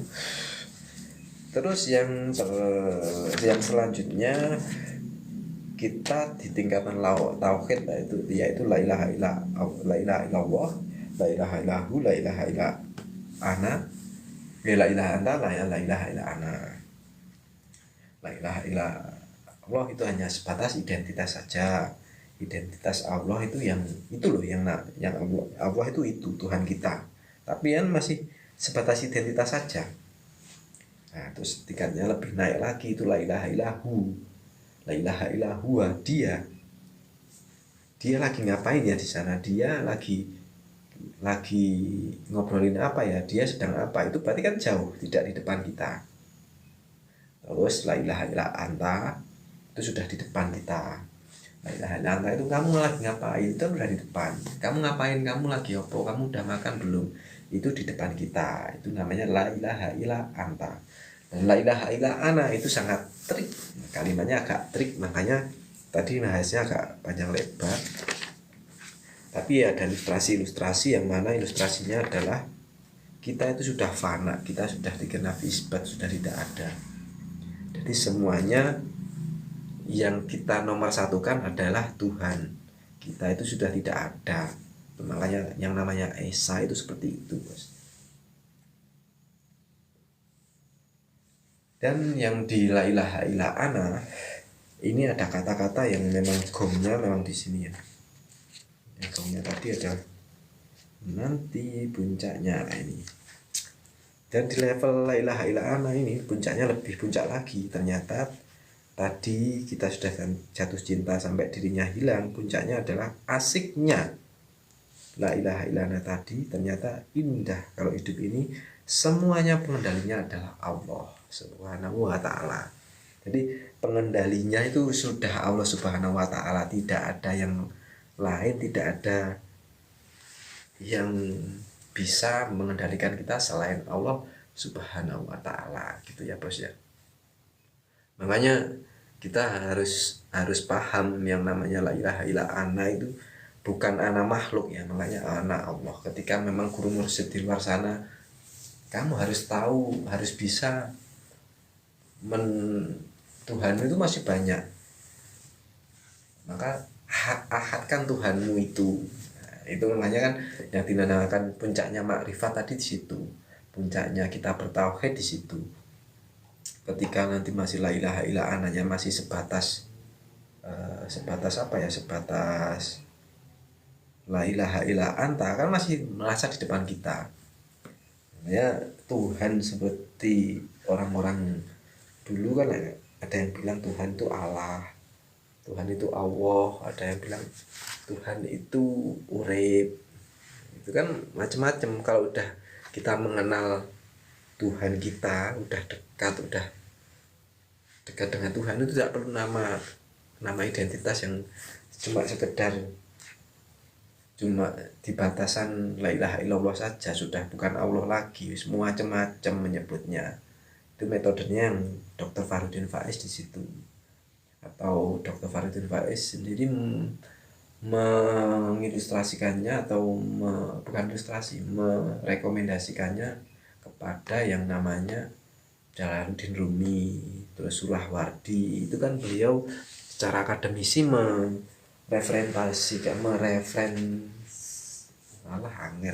referensinya kan dari orang-orang tasawuf itu, dari buku tasawuf itu ya Mas ya. Ya, kita bahas pelan-pelan aja sambil ngobrol santai ya. Ini kemarin ini pembahasan tentang tauhidnya. Jadi untuk 2 video ini dan selanjutnya kita bahasnya gini loh. Ketika orang yang masih terbelenggu oleh duniawi ini, masih terikat dengan materi yang sifatnya katanya itu yang paling utama adalah makan, harus minum, uang. Itu biasanya untuk mengenal Tuhan itu susah. Mengenal Tuhannya untuk sadar sebenarnya siapa dia, paham siapa dia, itu memang susah. Makanya Tuhan sendiri kadang itu menghajar kita atau membimbing kita itu dengan cara dinolkan dulu, dipisahkan yang mana syariat, mana hakikat, dipisahkan mana materi, mana yang sang kholik. Ketika nanti yang kholik sudah dapat, sudah bisa bertemu, sudah paham, akhirnya yang selain sang kholik ini adalah manifestasinya Tuhan juga. Semuanya ini pengendali utamanya adalah Tuhan, baik di diri kita malah ataupun alam semesta ini. Tidak langsung ke atas, yang penting kabeh sing ngatur Gusti Allah. Tapi kadang kan hati tetap memberontak. Nah, tapi aku sing ngobahne, aku sing maem aku. Yang makan saya, yang tidur saya. Itu makanya kalau tidak ada teori-teori seperti ini ya susah Bos. Kadang memang kita harus berkholwat dengan sepaham mungkin, sebisa mungkin, sesadar mungkin. Makanya Tuhan itu tidak terbatas ya. Kita tidak bisa membatasi. Anda paham atau tidak itu terserah Allah Subhanahu wa taala sendiri yang mengatur.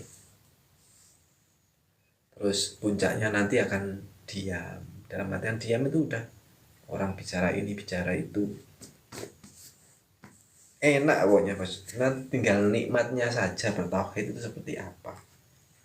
Bukan berarti bertauhid itu meninggalkan harta dunia materi, tidak. Ya nah, memang ada orang-orang sufi dulu dan sekarang pun juga ada. Kalau sekarang bilangnya orang jadab, memang memilih di jalur jadab, dari atas ke bawah, tidak dari bawah ke atas. Jadi sudah meninggalkan kefanaan dunia ini, sudah tinggalkan semuanya ada. Itu jalur jadab, sudah pikirannya sudah jadab, hatinya sudah jadab, cuma Allah saja yang ada di pikiran dan hatinya. Itu lewat jalur jadab. Tapi dari jalur wasilah kita belajar lewat metode, memahami, menghayati dan lain-lain. Itu maksudnya Bos.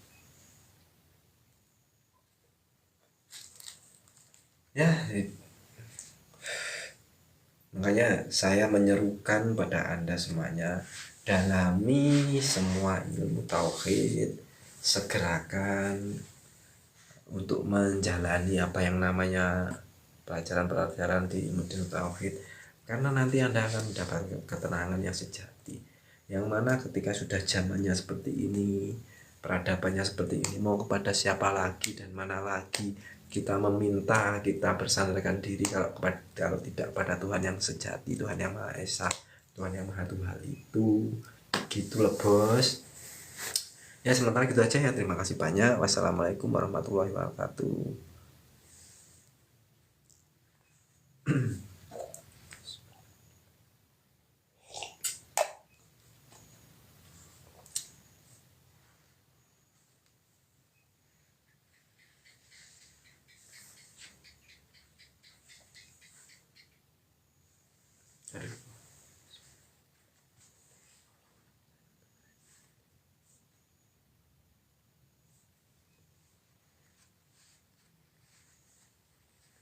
Alhamdulillah, syukurillah, bersyukur padamu ya Allah, kau jadikan kami saudara. Tambahkan. Oke, tambahkan, selesai.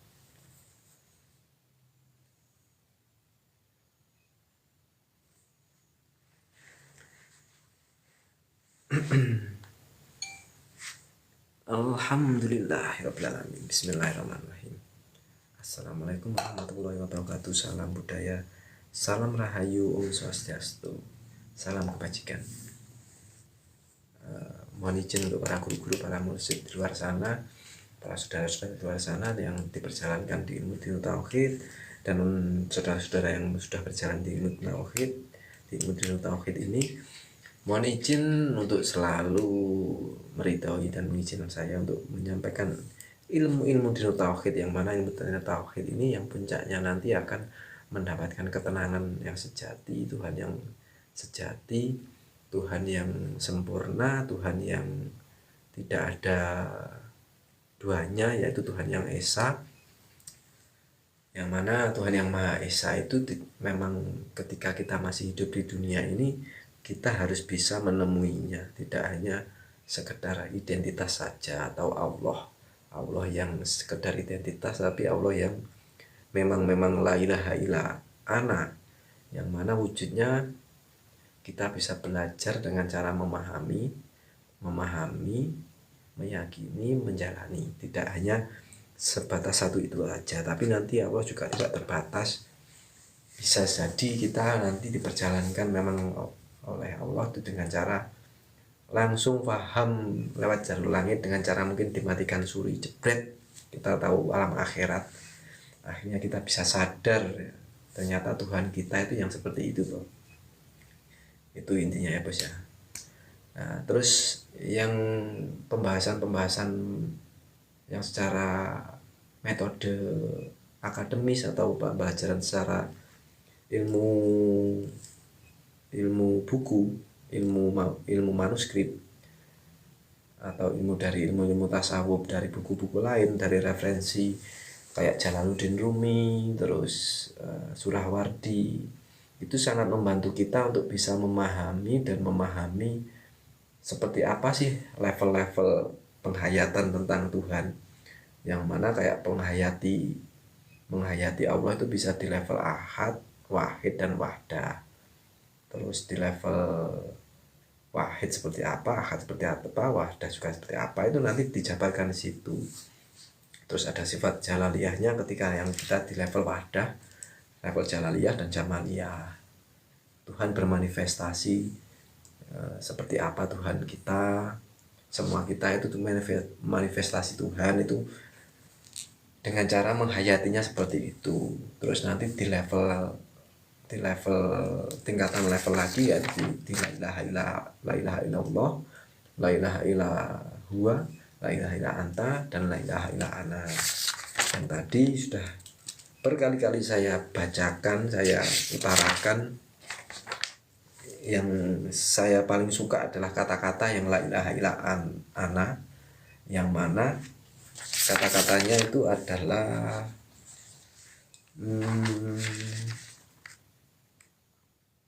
nah ini kata-katanya adalah padahal katanya Rumi nggak bisa kalau sudah jatuh cinta beneran, kata-kata itu sudah lenyap, sudah tidak ada, hanya nikmatnya saja. Kalau ketika memang sudah di level la ilaha illa ana, itu sudah gak bisa mengilustrasikan semua keindahan ini, hanya nikmatnya kenal Tuhan kita seperti apa, karena kita udah fana, sudah tidak ada, pengendali utamanya adalah Allah, terus tinggal nikmatnya saja, yang hanya nikmatnya saja. Asiknya kita dengan yang kita cintai, yaitu kita cintai dengan Tuhan itu. Oke, jadi ini dari Surawadi. Oh, masih yang sebelum ini. Sebelum ini adalah, pokoknya intinya tadi adalah, tak bacakan lagi ya. Nah ini, puncaknya adalah asiknya la ilaha illa ana tadi ternyata indah. Kalau hidup ini semua pengendalinya adalah Allah. Nah ini bisa dikatakan kita itu harus pasrah, tapi tidak putus asa. Nah, ini harus dipisahkan. Orang itu harus pasrah, tapi tidak putus asa. Makanya gimana ya? Kalau kita pasrah, kita tidak punya tendensi apapun. Mau nanti jualan rame, alhamdulillah. Tidak juga alhamdulillah. Pasrah, tapi tidak putus asa. Berarti kan kita bisa menganalisa, maksudnya menganalisa dengan cara kenapa yo kok tidak rame atau kurang, ataukah tata letak promosi kita untuk berjualan kurang pas, ataukah hati saya masih belum bergantung pada Tuhan Yang Maha Esa. Itu kan kita yang dikatakan tidak putus asa kan itu, tapi kita harus memasrahkan, makanya kita harus fana. Makanya enaknya tadi ya, puncaknya orang kalau sudah jatuh cinta itu tidak bisa diungkapkan dengan kata-kata.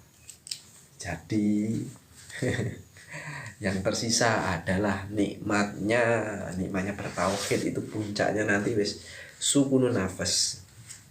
Terus hidup ini asiknya la ilaha illa ana adalah hidup ini sangat indah ketika semua pengendalinya adalah Allah Subhanahu wa Ta'ala, gitu loh bos. Tadi kamu sudah tidak ngaku-ngaku, Anda sudah tidak ngaku-ngaku. Kalau kita yang bisa melakukan, hanya Allah yang bisa melakukan, gitu loh bos. Selamat, terima kasih untuk Kak Dodi Setiawan, Kak Dimas Paudra. Sambil nge-live ya bos ya, biar gak jenuh juga untuk nge-live nya. Terus kita tadi membahas masalah Nabi Yunus ditelan oleh ikan paus di tengah lautan. Ketika itu memang hanya hal nyata ya, kita kalau belum yakin, kita belum sangat hakul yakin, belum ihsan iman kita, ya gak mungkin kok dimakan paus. Tapi kalau Anda mungkin masih di level mengenal Tuhannya dengan cara pola pikir opsi lain, ya anggap saja beliau Nabi Yunus dulu berkholwat di hutan, di gua. Mungkin di gua kan tidak ada apa-apa, tidak ada air minum, tidak ada teman, makanya beliau akhirnya melafadzkan yaitu la ilaha illa anta, hanya kepadamu yang selalu menamaniku, hanya kepadamu, hanya Anda, hanya engkau yang selalu membimbing saya, menyelimuti saya, menghidupi saya, memelihara saya. Masih levelnya anta. Akhirnya diangkat derajatnya, tahu sebenarnya Nabi Yunus sendiri adalah manifestasi Tuhan. Akhirnya beranjak ke level la ilaha illa anta, la ilaha illa ana. Kalau udah ana itu udah fana, tidak ada yang namanya dirinya. Ilustrasinya tadi seperti yang di nomor satu kan adalah yang kita cintai. Bangun tidur yang lagi ngapain, bun lagi ngapain, anak-anakku piye. Kita kan sudah tidak ada, secara tidak sadar kita sudah tidak ada, sudah memikirkan yang nomor satu itu adalah Tuhan kita. Yang kita pikirkan yang lain, bukan kita sendiri. Itu yang dimaksud dengan fana. Kalau tidak dengan pembelajaran seperti ini, ya kita pasti gampang tidak paham, gampang tidak bisa memahami arti kata-kata itu, gitu loh bos. Ya, makanya belajar itu penting ya bos. Kalau kita tidak belajar itu repot.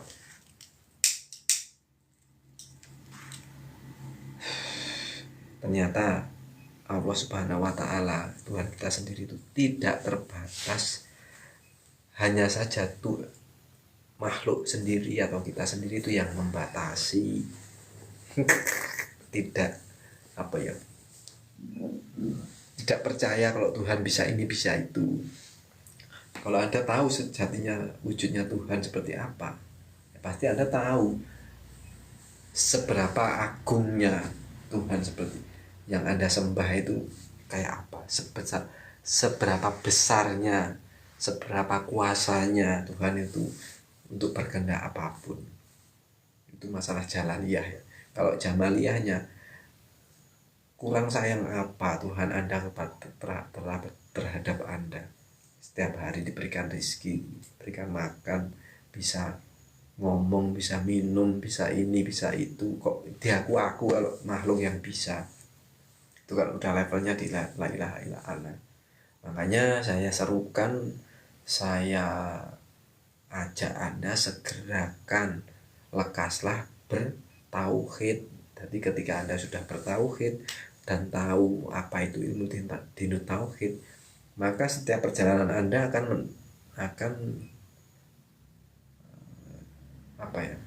akan mengandung ilmu-ilmu atau nilai-nilai tauhid. Nilai tauhid itu, yang dimaksud tauhid itu hati atau dalam atau isi, intisari atau ya intisari dari segala sesuatu ya. Yang saya maksud intisarinya apa? Ketika Anda belajar tentang isi atau Anda menanam isi, nanti akan timbul kulit. Kalau Anda menanam kulit, ya harus ekstra, harus pakai metode laboratorium dengan cara kalau anggrek itu, tanaman anggrek itu dapat diapakan, harus pakai metode aku lali ya, inilah manusia tempatnya salah dan lupa.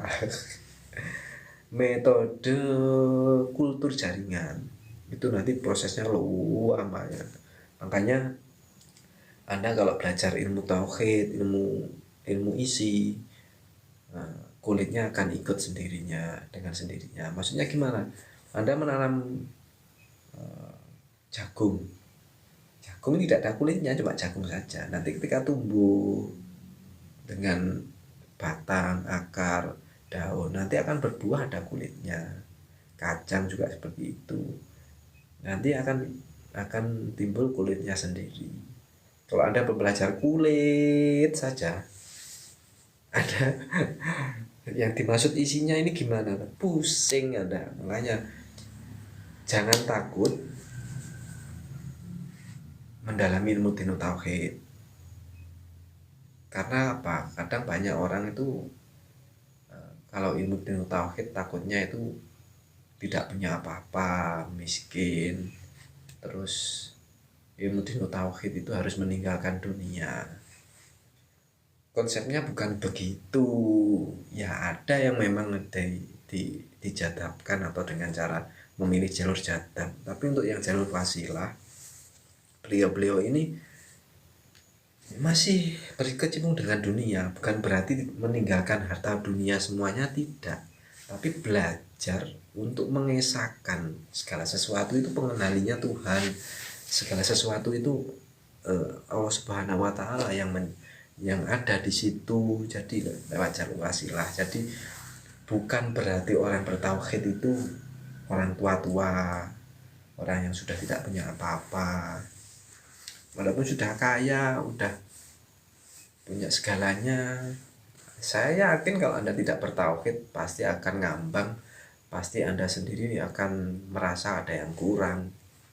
Tapi ketika Anda udah bertauhid, mau diapakan aja, mau dalam kondisi apapun, mau kaya, mau miskin, mau bisa makan, tidak bisa makan, akan tenang.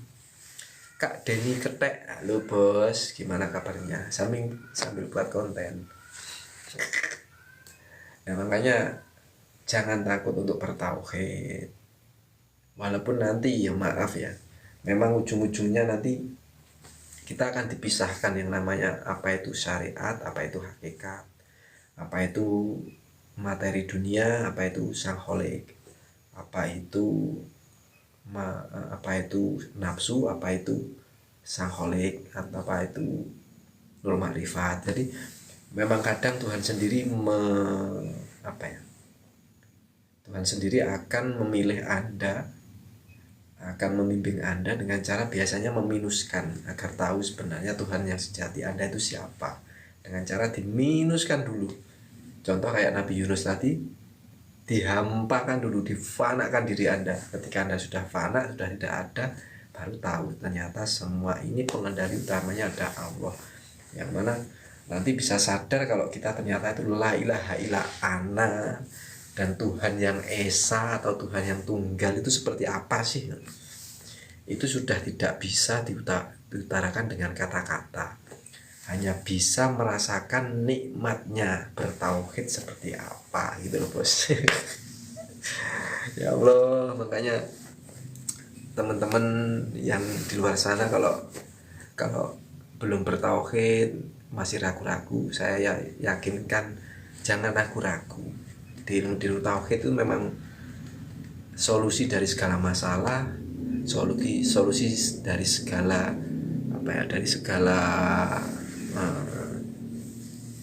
problematika kita di dunia. Tapi ya kalau kita memang belum dikehendaki, ya mau gimana, itu memang sudah kehendak Allah, kehendak Tuhan. Kalau kita yang masih ngaku-ngaku ini untuk difanakan, untuk didekatkan nama Allah itu dengan cara apapun, pasti Allah punya jalan sendiri. Kita tidak bisa memaksakan dengan kita harus, karena sejatinya kita tidak ada. Loh, nah iki lah ya habis tuh bos. Ya, wah, ya rugi no. Guys, gak apa-apa lah. Sementara itu dulu ya bos. Terima kasih banyak. Tak copot ya. Ternyata ngomong panjang lebar, habis mic-nya bos. Lupa nggak tak ganti ya. Terima kasih banyak ya. Assalamualaikum warahmatullahi wabarakatuh. Salam budaya, salam rahayu, Om Swastiastu.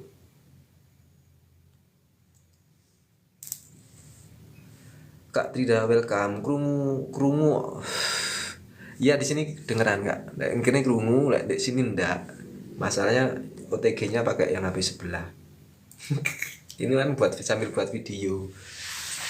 Jadi ya sak repotan ya. Yang namanya juga apa jenenge? Teknologi itu tidak ada yang abadi, tidak ada yang kekal. Makanya kita harus cari siapa yang kekal di dunia ini. Mic pun harus dicas, orang pun bisa mati. Makanya kalau kita bisa tahu siapa yang Tuhan kita, cari sesuatu itu yang kekal seperti apa. Kalau di Jawa kan golek ono gali kangkung, tracake kuntul mabur, terus apa namanya, kon golek susuwe angin gitu. Itu metode kinayah ya, metode bahasa kinayah atau bahasa sanepan. Ya tak cas dulu ya bos ya. Ya sebenarnya ada sih, yang di satunya ada.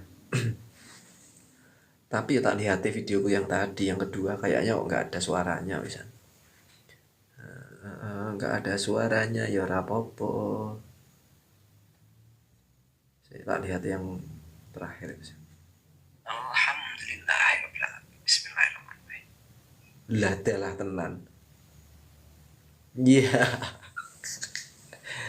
Oh, diambilkan dari sini aja ya bos ya, suaranya ya bisa insya Allah. Suaranya diambilkan dari sebelah. Maksimal berarti 4 video bos. 4 video sudah habis. Welcome Kak Sky Scorpio.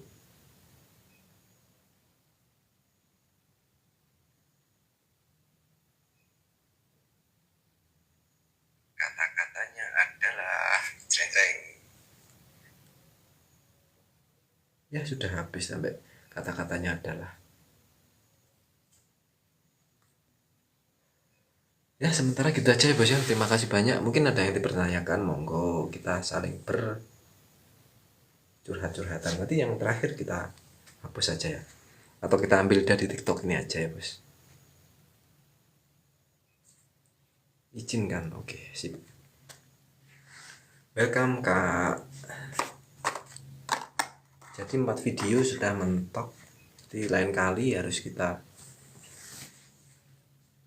Oh 5 video sebentar. Bismillahirrahmanirrahim. 1, 2, 3, 4, 5 6 sudah habis. Alhamdulillahirrahmanirrahim. Kak Denny kepik, ini teman nih misalnya ini. Wah ini diikuti. Ketek yang baru kok ini bosku. Bang ketek. Aduh. Baru saja mendapatkan rencana pemberian hadiah nomor 1. Oh, mendapatkan rencana pemberian hadiah itu ya maksudnya. Terus Kak Denny Ketek baru saja mendapatkan rencana pemberian hadiah nomor 1. Maksudnya piye ya?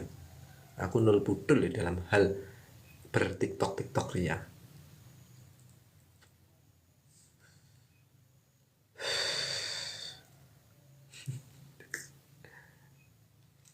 Ini ada lop-lope apa iki lop-lope?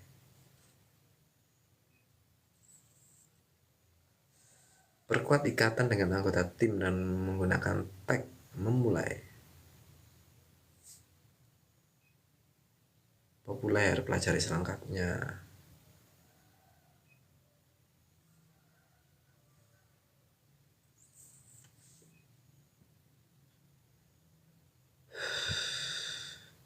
Oh ini. Ya. Welcome Kak Agus. Di Bennett lek rokokan. Ora bos. Niki. Mbak TikTok koncoku tadi gak di Bennett lek aku. Kat mau ya rokokan bos. TikToknya kan tonggoku, tadi tonggomu barang berarti bos.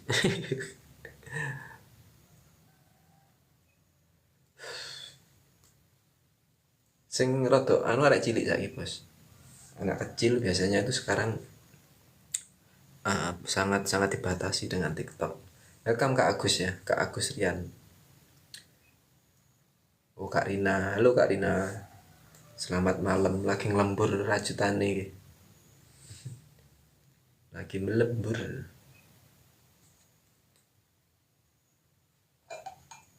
Aduh.